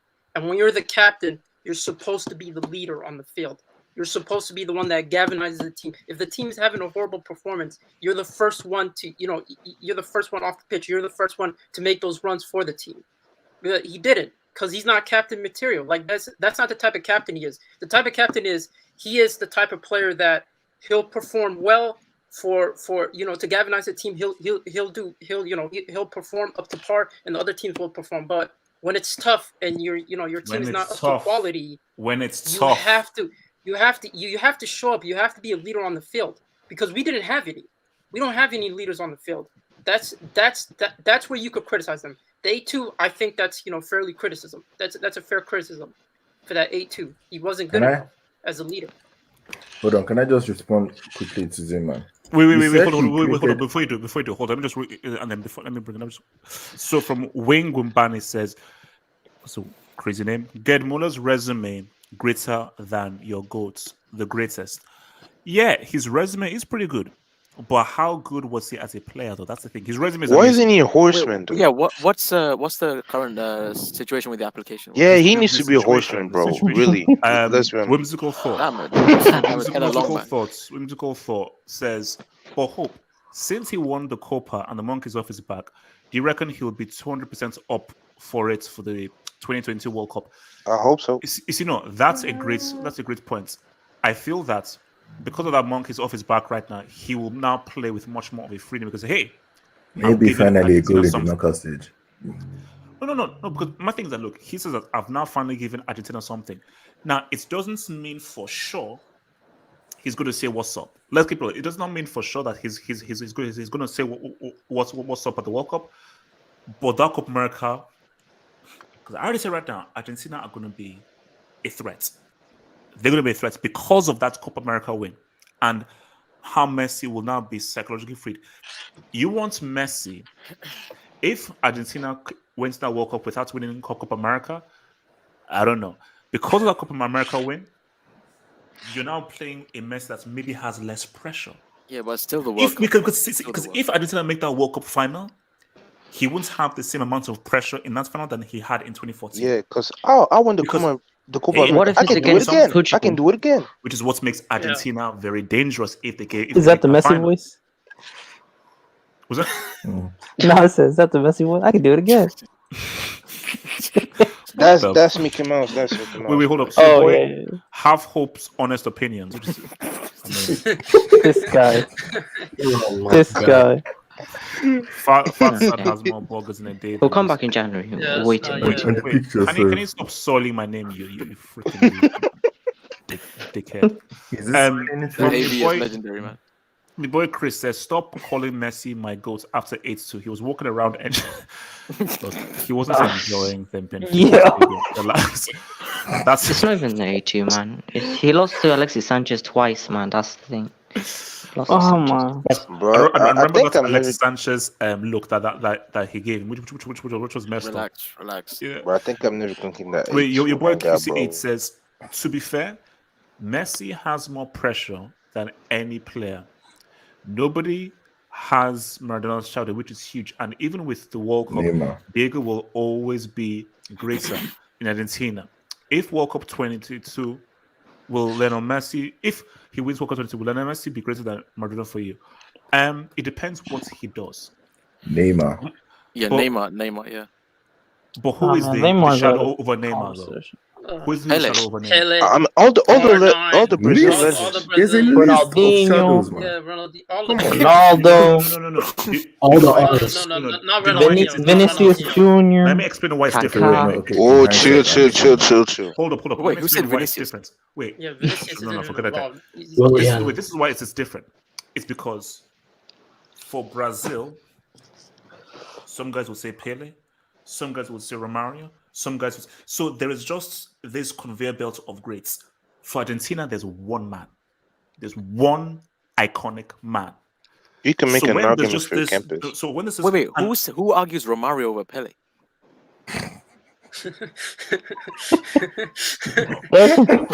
Old heads. H. Whoa, whoa. Easy, relax. Don't do this. Wait. Guys, No, In terms of greatness, say no. What kind of multiverse is this now? Keep this to everyone. Romario is a better player than Pele. Okay, well, we're talking about okay, yeah, greatness. Greater, We're bro. talking about greatness. Yeah, he's nowhere near him. Player, maybe. That's the whole point of Yeah. overshadowing, right? Yeah, Player greatness. maybe, but greatness, I don't know about that. Pele could be better. Like nobody's Oh, calling no. Pele, so we don't know. Wait. We don't know. Bro, HH, No, don't do that face. no. That's AVI content, bro. Yeah, it's ABS. Yeah. I'm That's just saying. That's Totally. AVI for you. YSK, do your work, bro. How I heady got it, was man. the I ball got it, in man. I got it. 58, you know? And in 1970, was he Tomorrow's better than debate, tomorrow's debate, Rivellino? man. Was I he got better than Rivellino? Yeah, thank you. So, your boy, What? half up. Wait, what? Bro, Oh my bro, god. Rivellino was... No shame, man. No shame. Bro, Rivellino was bloody good. Rivellino was that guy could play, that guy could ball, but that guy could What the ball. hell, man? Half of honest opinions, man. Alberto's better than Pele now. Says Maradona Garincha. won trophies when players couldn't. You see, What is this? couldn't be tested. And Didn't he Pele get won Okay, tested that's trophies. in the cap. middle of That's the World cap. Cup? First of all, He got never- tested That's in the too middle of the World much. Cup. That was too much. Wait. Oh, test. I don't know what he's talking about. He got tested in the World Cup. This guy scored a goal, and one of the doctors was like, "This guy's smoking some type of drug." Look at his celebration. Yo, he was on something. No. He Bro, was it was on that good something. they had to drug test him, man. No, okay, no, hold up. Oh, Now, Canadian money. Oh, half I of don't claim honest you, bro. opinions. You historical break. The war was between 1939 and 1945. That was World War II. So, unless I'm wrong, I don't. And the Cold War was like in the 60s and so forth. So, you couldn't be. There was no war happening in World War II 1958. was Man. the hot war. I'm confused. So, the person was whatever. CR7 Say is the my hot goat, war. Messi, my legend. This guy. He said hot. No. I'm not Wartime gonna laugh. tactics. No. Wartime Doesn't that I increase the shouldn't laugh. I difficulty? shouldn't Bro, laugh. I shouldn't laugh. hold on. What's- This is why Joseph Biscan might be the GOAT. Because that guy literally He had might to be, man. play He might war be. and play. Bro, Mines, snipers, everything. Yeah. What about Yashin? Biscan, I think, is the objective GOAT. Shout out to Yashin as well, man. So He if, played Yeah, half. if shout out San to Yashin. Marino played today, Gerd some guys Muller will is be a fraud. half Cold War soldiers today. Can I and half go on this? God Wait, rest Waske- his soul. Wait, Waske and then Gatlock. Waske, talk to me. Yeah. So my pick for greatest is Diego. The better player thing, you can definitely have an argument, of course. Yes. But what I want to know is that I want to pose two questions. What's Messi's equivalent to Diego's carry job in '86? Copa del Rey. 2019. Copa del Rey. 2000 and what? 2019, what, La Liga? Yeah. No. We're talking about overall season, right? Yeah, Oh, which we is one talked season. about- Give yeah. me one season. Give me one He season. didn't finish the job. He didn't. But it's tough to say. I mean, if we're That's talking what about I'm about to performance, talk about. yeah. If we're talking about finishing the job, he Waske didn't. land. Ziman, you talk too much, but Waske, talk to Last. the guy. So yeah, no. Can anyone give me a actual like what's Messi's equivalent? Nothing. He doesn't have one. 2012 UCL semifinal. Yeah. Yeah, that's the only result The recent Copa del Rey, no? No. I'm sorry. Copa America. He kind of carried them. Waske, talk over the guy, man. Talk over that guy, man. Carried. What's his equivalent to his Napoli dud? Crickets. Yeah, Copa del Rey. nothing. Atletico winning the CL. Crickets. PSG winning this year. Live chat. Answer his question. Streets, you bombs I in the just want live to chat. know. Answer I his just wanna question. Spurs winning the CL. Bearing in mind, the 86 carry job was a World Cup. If anyone doesn't know, it was a World Cup. What about the treble? 2018. And Napoli had not won anything. They were an irrelevant club. Yeah. Yeah, no, that's They were different. getting ruled by the mafia and stuff. Hold up. So 91 goals is equivalent of winning a thing. Wait, 91 goals, no trophies. No, they don't. No, they won a trophy that year, didn't they? 2012. Yeah, Copa Okay. So no, they didn't win the league. Copa Yeah, continue, my I think friend. I made my point. I made my point. Damn, YSK, that was good. So before I come to Gabriel, let me just go for thank you for the dub, bro. Hope we can't say only one great for Argentina when there's Daniel Pastorella also. Pastorella was at a point the highest goal scorer as a defender, which is true. But let's keep it real. But I think Pastorella, I think he was in the was he in the 78 team that won the World Cup. But my thing though is this: is that when we talk about the Argentina's iconic figure, their main iconic figure, it's Maradona. That is without a doubt. Of course, you look at that boy Ozzy Ardiles as well, because remember, Argentina won the World Cup before 86, which is in 78, in their own home ground and so forth. So those guys are legends that won it in 78. But when we talk about who is the iconic figure of Argentina, it's freaking Maradona, because of what he did in 86 and just how good of a player he was. Gatlock, talk to me. Yeah, I have a question for Zeman. When that 2019, the 4-0 that Liverpool gave to Barcelona, you said that Messi was creating chances, right? Yeah. He was, cool. Yeah, he was involved in all 8 of Barcelona's shots on target, or shots against. How many of that were the shots that he took himself? I believe he had 4 shot attempts. He created 3 chances. Yeah, because for me, if you're the GOAT or supposed GOAT, you gotta try and get it done, man. Like, I don't know how many shots that dude, because he had a chance and he hoofed it off. He didn't. Normally, he put it away, and I don't know why. For some reason, he didn't do it. It's almost like he needs his Camp Nou-ness for the thing, for it to pop off. But away from Camp Nou, this guy can't do much, and it's like, look, I barely watch Maradona, so I can't really say who the GOAT is between the both of them. Messi is actually my favorite player, except Dino. Messi is actually my favorite player around. So it's like, I'll pick Messi because I didn't really watch much of Maradona. But the thing is, I cannot excuse many of his faults because I see a lot of Messi fans on that sad app that HH is sadly a part of, and he's actually part of the people that make it sad I'm going to be leaving because that of app his very fix. soon. So relax, I'll be leaving that app soon. But that app really pisses me off sometimes. I'm leaving Messi the app. I'm leaving the fans, app. Messi Oh, no, fans don't. can just talk about all the good things he does. They don't talk about the crazy other bad things that he has done. So They it's never like, do. They never do. so it's like they are good and they are bad. And the thing is, a lot of people just downplay the bad. Like, it's it's massive. 5 finals. I don't remember what the 5th one is, but man, Yeah, it was like 2 in a row. there always seems to be an excuse as to because see, it's a Gatlock. You can't have your cake and eat it. If you're the GOAT, you can put all of the iconic, amazing. Put it this way: they call Ali the GOAT. Forget about what he did outside of boxing.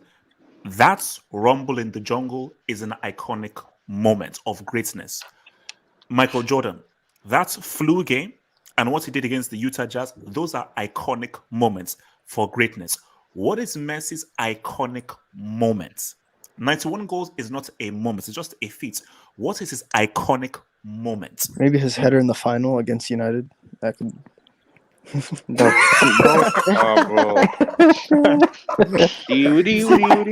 That's how bad it is. The fact that you have to be gripping stuff like that. to mention his iconic moment. No. Oh, what about missing a penalty in a CO Thanks for semi-final? watching. Thanks for watching. Thanks for Hold on. watching. Let's not get it twisted. That was a moment, but compared to Exactly, compared to Maradona, there's is levels nothing. to It's this. like There's levels. Yeah, there's Yeah. levels. It's not even close. I mean, come Yeah, on. I If you're mean scraping the barrel to that find hand of something, God, and then that that means run you don't against have much. England. That was actually those are more iconic. If you're Now, scraping the I bottom of hate the to bring barrel, this up, man, but what about the run against Real Madrid in like the Champions League? That's good, but it's not comparable Yeah, to it the. compared to that. Well, Compared to like then you can bring up Maradona's run Like against yeah, England. his against moments, England. there wasn't trophies. Like it wasn't like a final or What about the Copa del Rey? That run? What Oh, book is come that? on, man. What Fuck. Oh book are you come reading? on, nah, bro, come on, man. Del Rey. Like the best one is probably like the Liverpool free Is this kick. guy what reading manga? That's the closest. That's Is it the Naruto? closest. Let's go, Naruto. Hey, One Punch I think Man that's is trash. Yeah, What? One Punch Man is not tier 1. It's not tier 1. There's so Mob much. I'm just Psycho, bro. I'm Mob just Psycho, tracking. bro. I'm just tracking. Mob Psycho. Attack One on Punch It's Titan not tier slaps. 1, but it's not trash. It's One not Punch- trash, but it's not tier 1. AOT is better than One Punch Man. Yeah, the new Yeah, attacking that's valid. Attack on Titan should come out next. Steins Gate January. is Oh, really bro, up there. shit is gonna go wild, Wait. bro. I forgot to ask you guys. What were your thoughts on Mbappe's 4Gs today? Yo, do you know what? I have a I fun prefer not to fact. speak. It was against Mbappe is the Farmers. first dude since Just Fontaine 1958 to score 4 goals in a game for France. YSK. You know the funny thing is when you play Football Manager and you just want your player to start bad because he's not having a great.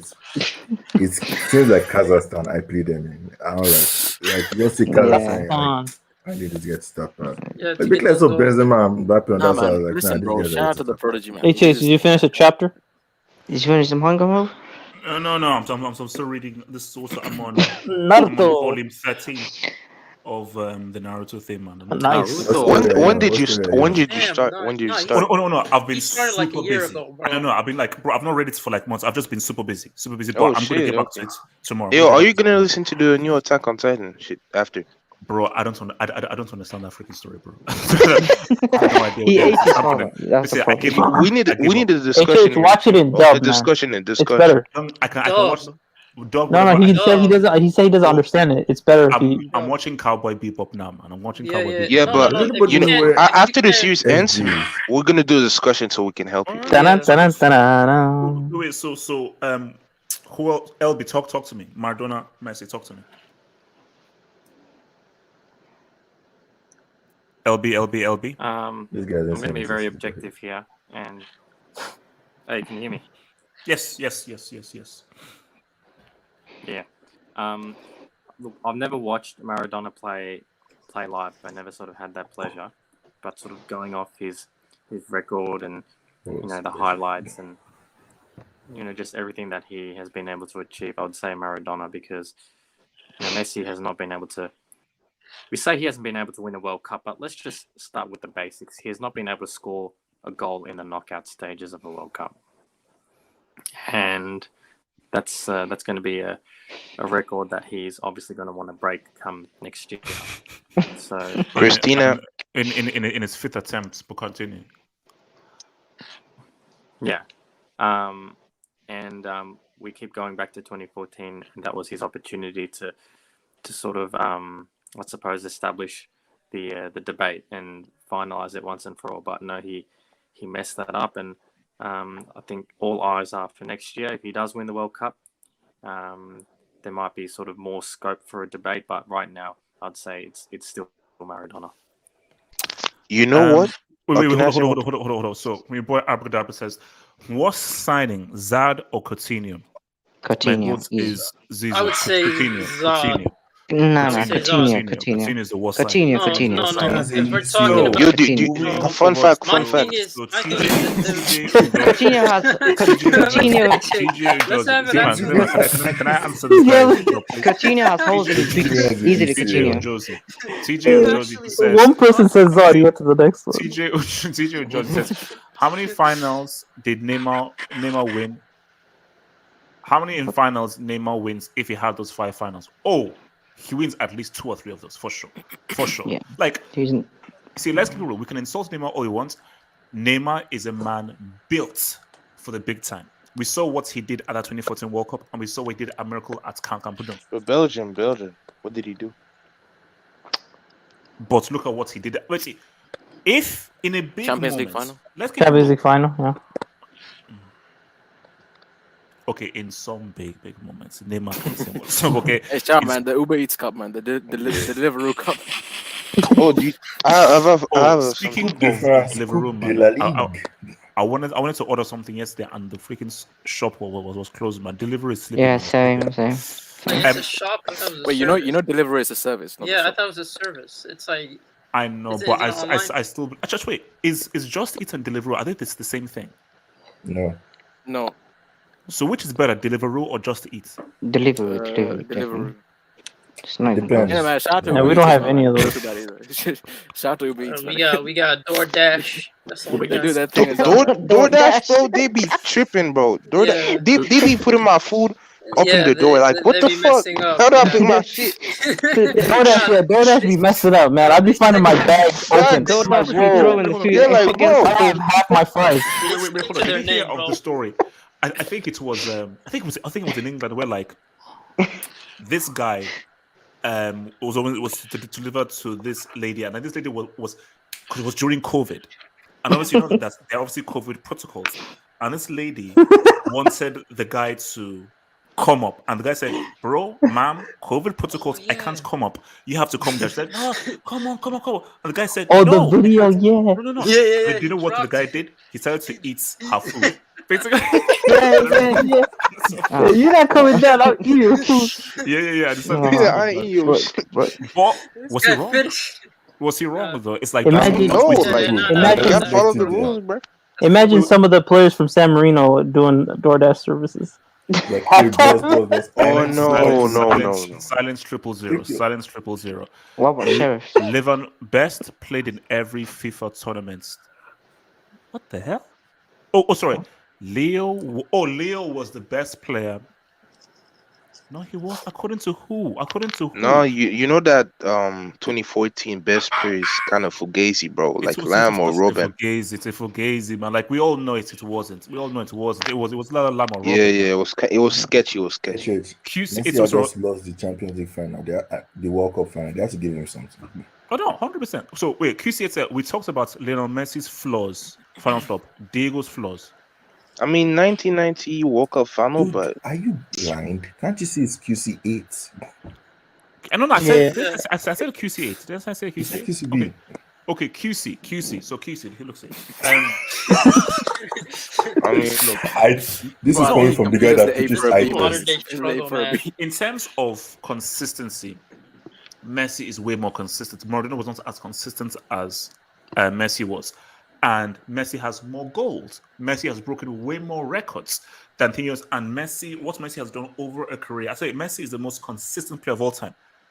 I've always said consistency is overrated. I don't put too much stock in consistency. And for me, consistency and greatness are mutually exclusive. That's me. Those two things are not combined. You can have some consistency, but for me, greatness is about pressure, big time, chips are down, difficulty, dud. That's greatness. Consistency is what it is. Consistency. It's in a separate box by itself. Messi is the most consistent high performer of all time. And you have that. That isn't a example or proof of his greatness. His consistency isn't proof of his greatness. His consistency is just what it is. It's consistency, but the issue, people have changed the scales. They've now said that, whoa, if he wins the 7th Ballon d'Or, he's won the most Ballon d'Ors, therefore he's the GOAT. That's a bum-ass argument, you freaking dumbos. Individual titles don't come into it. Wait till he steps on that podium and collects I think the only this is why I don't know which kind of people I attract to this whole thing, man. Because let's just avoid that. I think the only flaw that you can I ask a question? Can I ask a question before the start of your videos? Weirdos, man. Before the start of your videos, HS, what do you advertise? If you want to get your what? So Barry, how you say? What you saying? You don't. they're from Daddy Oos. They're from Daddy Oos. Barry, I think what you saying? Yeah, I think the only flaw you can give Diego is that 1990 World Cup final. But except from that, like I don't see that much. And he wasn't terrible in the final. It was just like a boring game overall. Okay, you know what? What the hell have I just seen, bro? Oh Look, no. all right. Okay. So first of all, Abracadabra says Lionel Messi and Diego. Yeah, YSK, you've seen this This happen. channel, You've man. seen it happen. Yeah, This you've channel, seen man. it. Messi and Diego both Abracadabra, destroy because Nigeria respects. Now, on Abracadabra, respectfully. Now that you've read that, you can If it wasn't for Igalo, Nigeria would have knocked out Argentina from the group. Yo, Igalo's trash. Bro, If not people for are wild, bro. Igalo, You man, have you seen this? So now, guys, let me just say this right now. Oh my god. I'm gonna have to start vetting people and so forth. Is she on a Bro, super that's a chat? wild. That's a wild thing, bro. Bro, the universe is expanding, man. I feel like Daddy Oos has made like 7 different. Wait, accounts. wait, Yeah, what was the it last has question? to. It has to be. It has Have to hope, be. honest opinions. This is No. subconscious. I have Okay, this is wild. First off, you dogs, you This is young wild. idiots. I need to go and watch the video of this. That's what I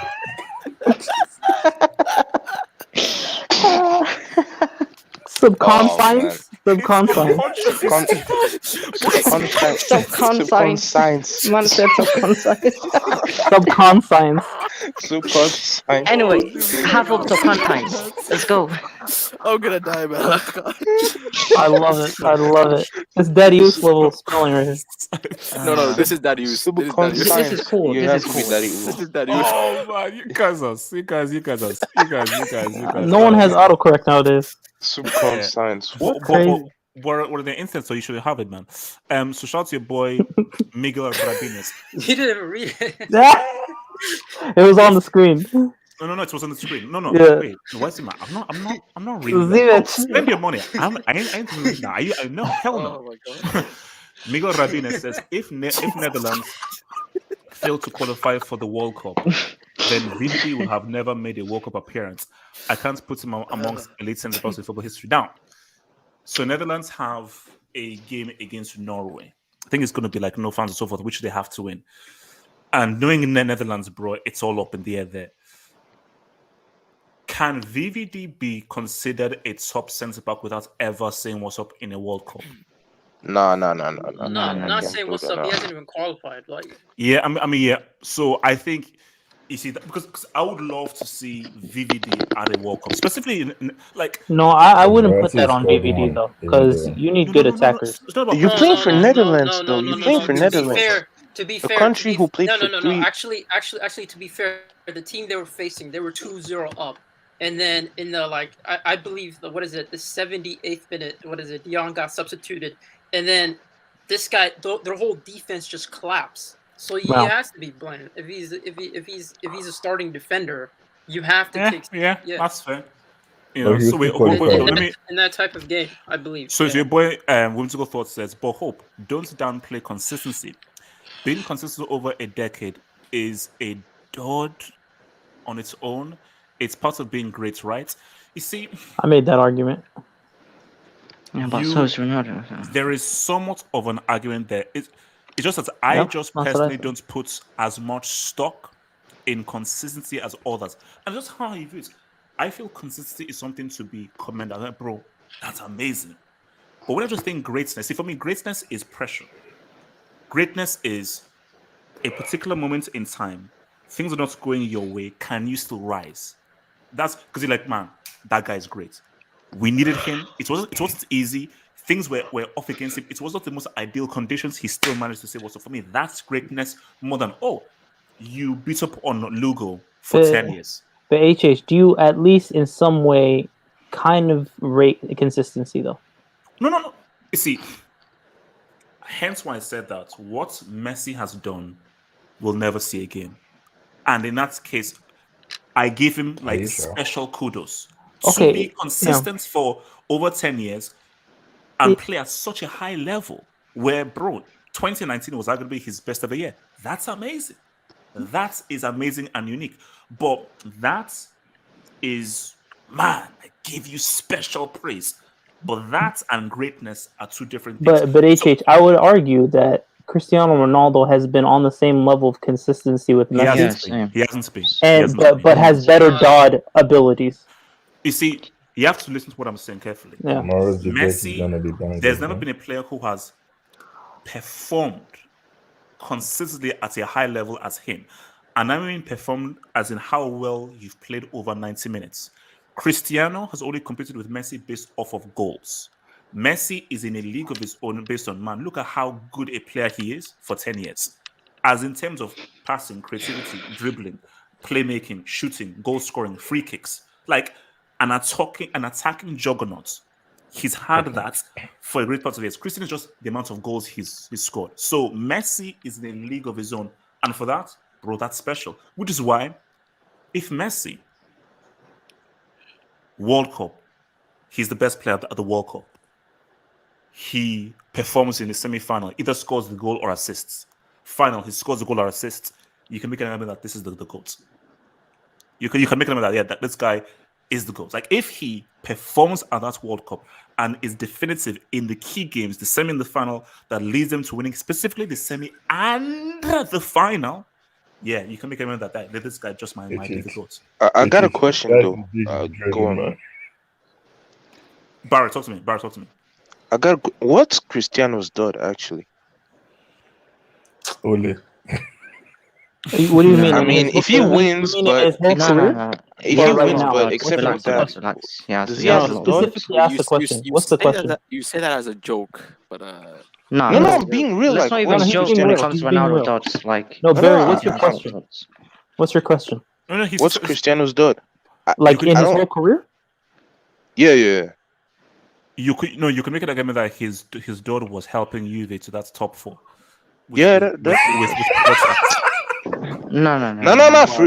Ferrell's kind of tough. Let's be serious. Let's be serious. One of them, yeah. One of them, yes. Wait, hold on. So Sage, you're saying he has no dots? No, he has a lot actually. No, I'm saying he has a lot of dots. Yeah, give me 5. What? So when we say dots, are we talking about in terms of like moments or just overall? Not like whatever, whatever. You know what? Moments. There's too many moments. There's too many moments. I can give you second leg Atleti. They were down 2-0. He scores the hat trick to turn the game around. What about Wolfsburg? He scored the equalizer. Yeah, I hate this, that was but good too. I can't. This hurts, but he scored the equalizer to take United in that CL final to penalties. That's a dud. He scored in the CL final, right? When 2008. He missed the penalty. No, that's not a dud. No, that's not a dud. Like he scored cool, but that's not a dud. Like a dud is Atleti, 2-0 down. Juventus, you scored the hat trick to turn the game around 3-2. That's it. That's hold on. Messi's dud could be in that situation. Messi's dud could be 2013 against AC or Milan. 2019 or 29 at best. What did he do in 2013?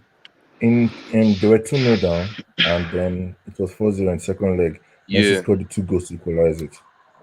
No Camp Nou tax. Spain was Spain. No. Wait, but Cristiano played at. Yeah, they played you can at say home tax too. That's where they. Yeah, but Cristiano played at Turin though, so. Yeah.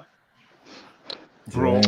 Sorry, it wasn't equalizer. Sorry, how good that Barca side was at Camp Nou to Juventus in Turin. 2013 was 2013 No, though. no. It's not 2012. Like 2013 was not as good as 2012. Barca began to Mr. decline Champions League, after 2015. After 2015, that's when things started to go. Once Iniesta left, then Barca decided to really struggle to say what's up. So once Iniesta was still there, Barca was still Barca. I don't know, like 2013 and 2014 was like roller coaster years. Wombani says, LL, always which doctor said you must manscape your chest hair. Bro, I am fully proud of this chest hair. All right. So. Oh God. Oh God. Oh, we don't want to see that. We don't want to see that. No, we don't want to see that, bro. Good dive text. So can we have a? Calm down. Relax, man. Sit down. Relax. Might bring Daddy out. All right. That's another AVI right there. The hair must live. The hair must live. The hair must live. It's time to have kids, bro. The hair must. Bushmaster. Oh, chill. Did someone just say kids? Yeah, chill. All right. So your boy Hassan says Franz Beckenbauer is the greatest player of all time. Why do we only make cases for attackers and midfielders? Defenders can be the GOAT. Respect Franz Beckenbauer. No, look, see, you can make a great case for France. You see, it depends on how you view things, and so this is why I like to make attackers, midfielders, and defenders, because Beckenbauer is real. Because Beckenbauer redefined what a defender could do. Because this is what I've always said is that, can you really call Messi or Cristiano a greater footballer than a Beckenbauer who can defend, he can pass, and he can score goals? Because Messi can't defend. Neither can Maradona, neither can Cristiano. They cannot defend anywhere near as good as Beckenbauer. Beckenbauer could score free kicks. Wouldn't it be the the one who's like the most complete, like Mateus, for example? No, AKH, are we talking about, which players complete, or are we talking about greatness in terms of achievements? Yeah. He's talking about complete, being complete as a player. I mean, because completeness, Frank Beckenbauer blows them away. This is where it comes to definition, because for Hassan, he may say, greatest football player. You're just saying football player. Bro, defending is part of football. So if you want to say greatest football player is who is the best when you now combine defending, passing, shooting, and all aspects of an outfield football player. I agree. So then you can say Beckenbauer, because neither Messi, I don't know, any of the dudes can defend anywhere near as good as Beckenbauer. And Beckenbauer could take free kicks, he could volley, he could score, he was an amazing passer, had great balance. So Beckenbauer was more overall as a footballer than any of the other. I'm surprised you didn't bring out the La argument.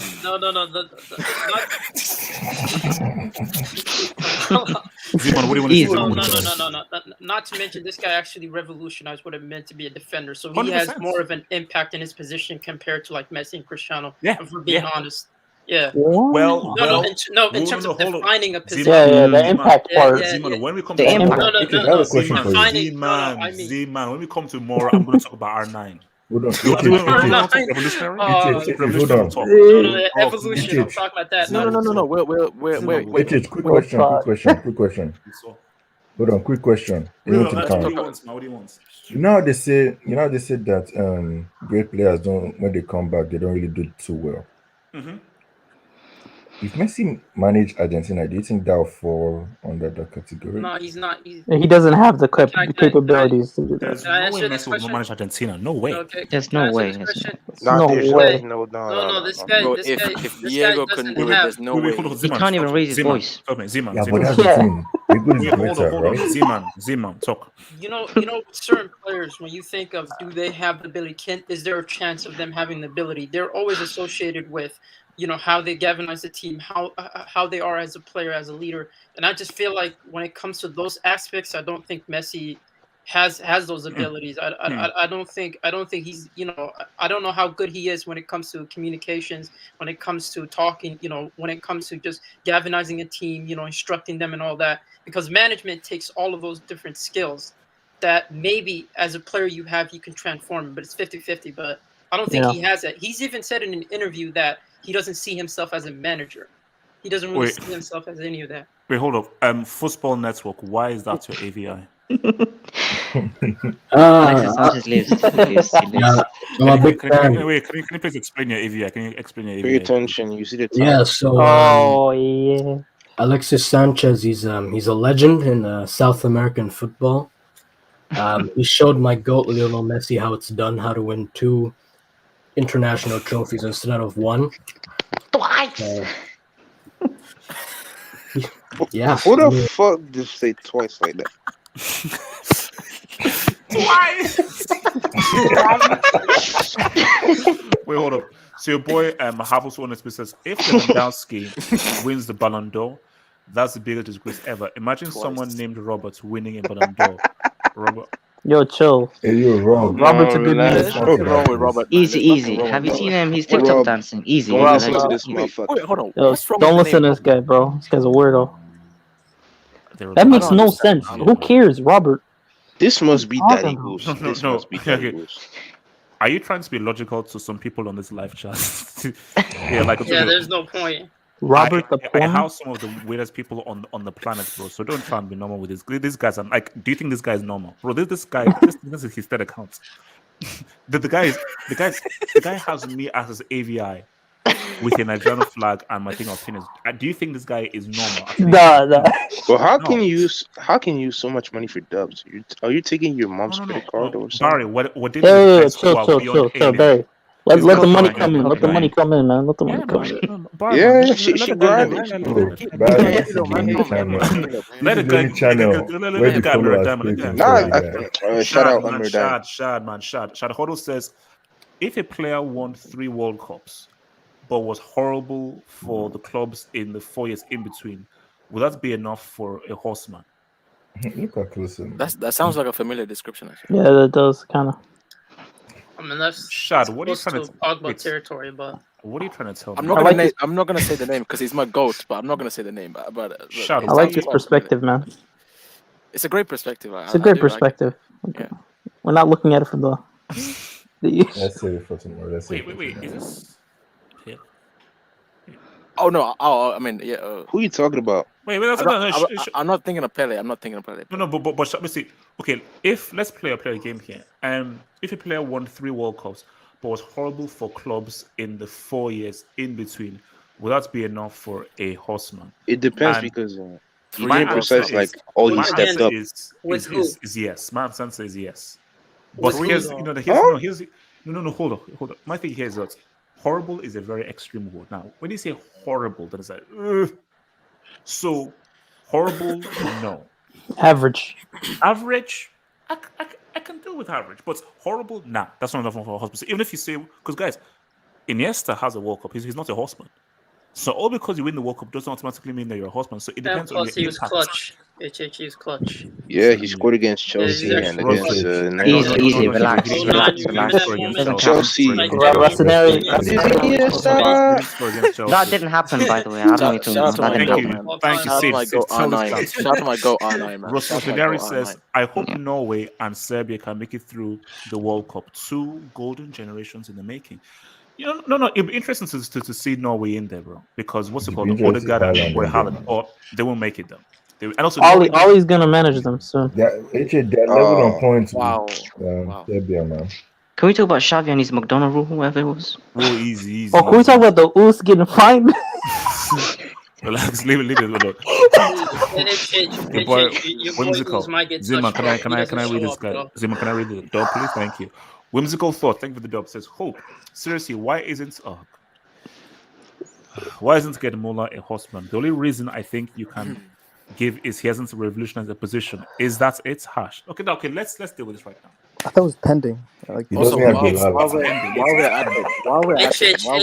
it, you made a whole clip not saying while we're at it, can we also discuss? Don't owl me. Why would I do that? Can I wait? Let me answer this guy's job, man. So here's the thing, though. No, I just want to say I want you to integrate my GOAT R9 into this conversation and why he's up in the horseman category. That's all. That's a simple request. R9 comes to World Cup semi and World Cup final. We'll deal with R9 tomorrow. So whimsical thought. Here's the thing.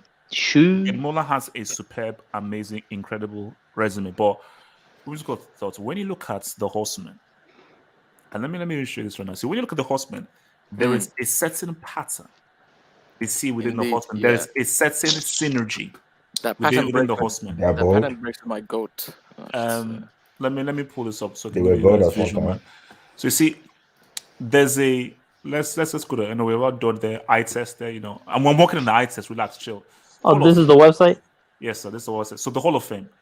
So you see, when you look at the horseman. You look at that. You look at that guy. Agreed, 100%. You look at this guy. Agreed. Yeah, yes. agreed. You look at this guy. Well, I don't know. Oh my God! Yes, my I goat. agree. My goat. Look at this guy. You see, something they all share is they had apart from the World Cup, they had a massive impact on the position. So let's just go through it. Beckenbauer revolutionized what it meant to be a defender. Zidane, people call him one of the funniest midfielders ever, and there was a film made about him studying his movements. I'm going to destroy that Iniesta guy tomorrow. I'm going to destroy Iniesta tomorrow when we talk Zidane and Iniesta. Oh my R9, God. Oh, he was no. so good. He was so good. FIFA didn't even have enough money to have him in the game. There was a FIFA game where Ronaldo's name wasn't even. His name was a trademark. My God. Shout out to Michael. And also he changed how strikers played. We'll talk tomorrow. Pele, bro, 17 years old. A The original teenager. R9. He couldn't fit in the cover. Teenager. That's why he didn't make it. He couldn't Teenager. fit in the cover. No, what? Where is he? So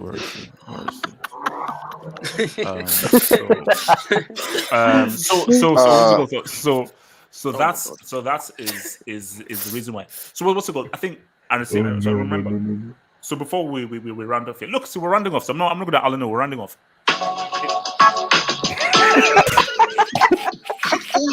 I was waiting. So yeah. That was you messed up. So see here, I think someone said, who do we think is going to win the World Cup? As long as it's not Argentina. Dislike the hates me, abuse me, insults me. Call me this, call me bald. Yes, I'm going bald. Yes. Hair doesn't grow here. Yes, call me bald. Okay, LL. Everything. The truth crushed to earth shall rise again. There is only so much you can do to put down the truth. That. Oh, God's heart.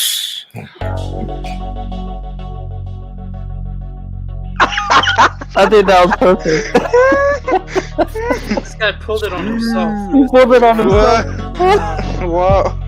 That's a dub. That's a dub. That's my That's goal a tomorrow. dub right there. That's my goal tomorrow.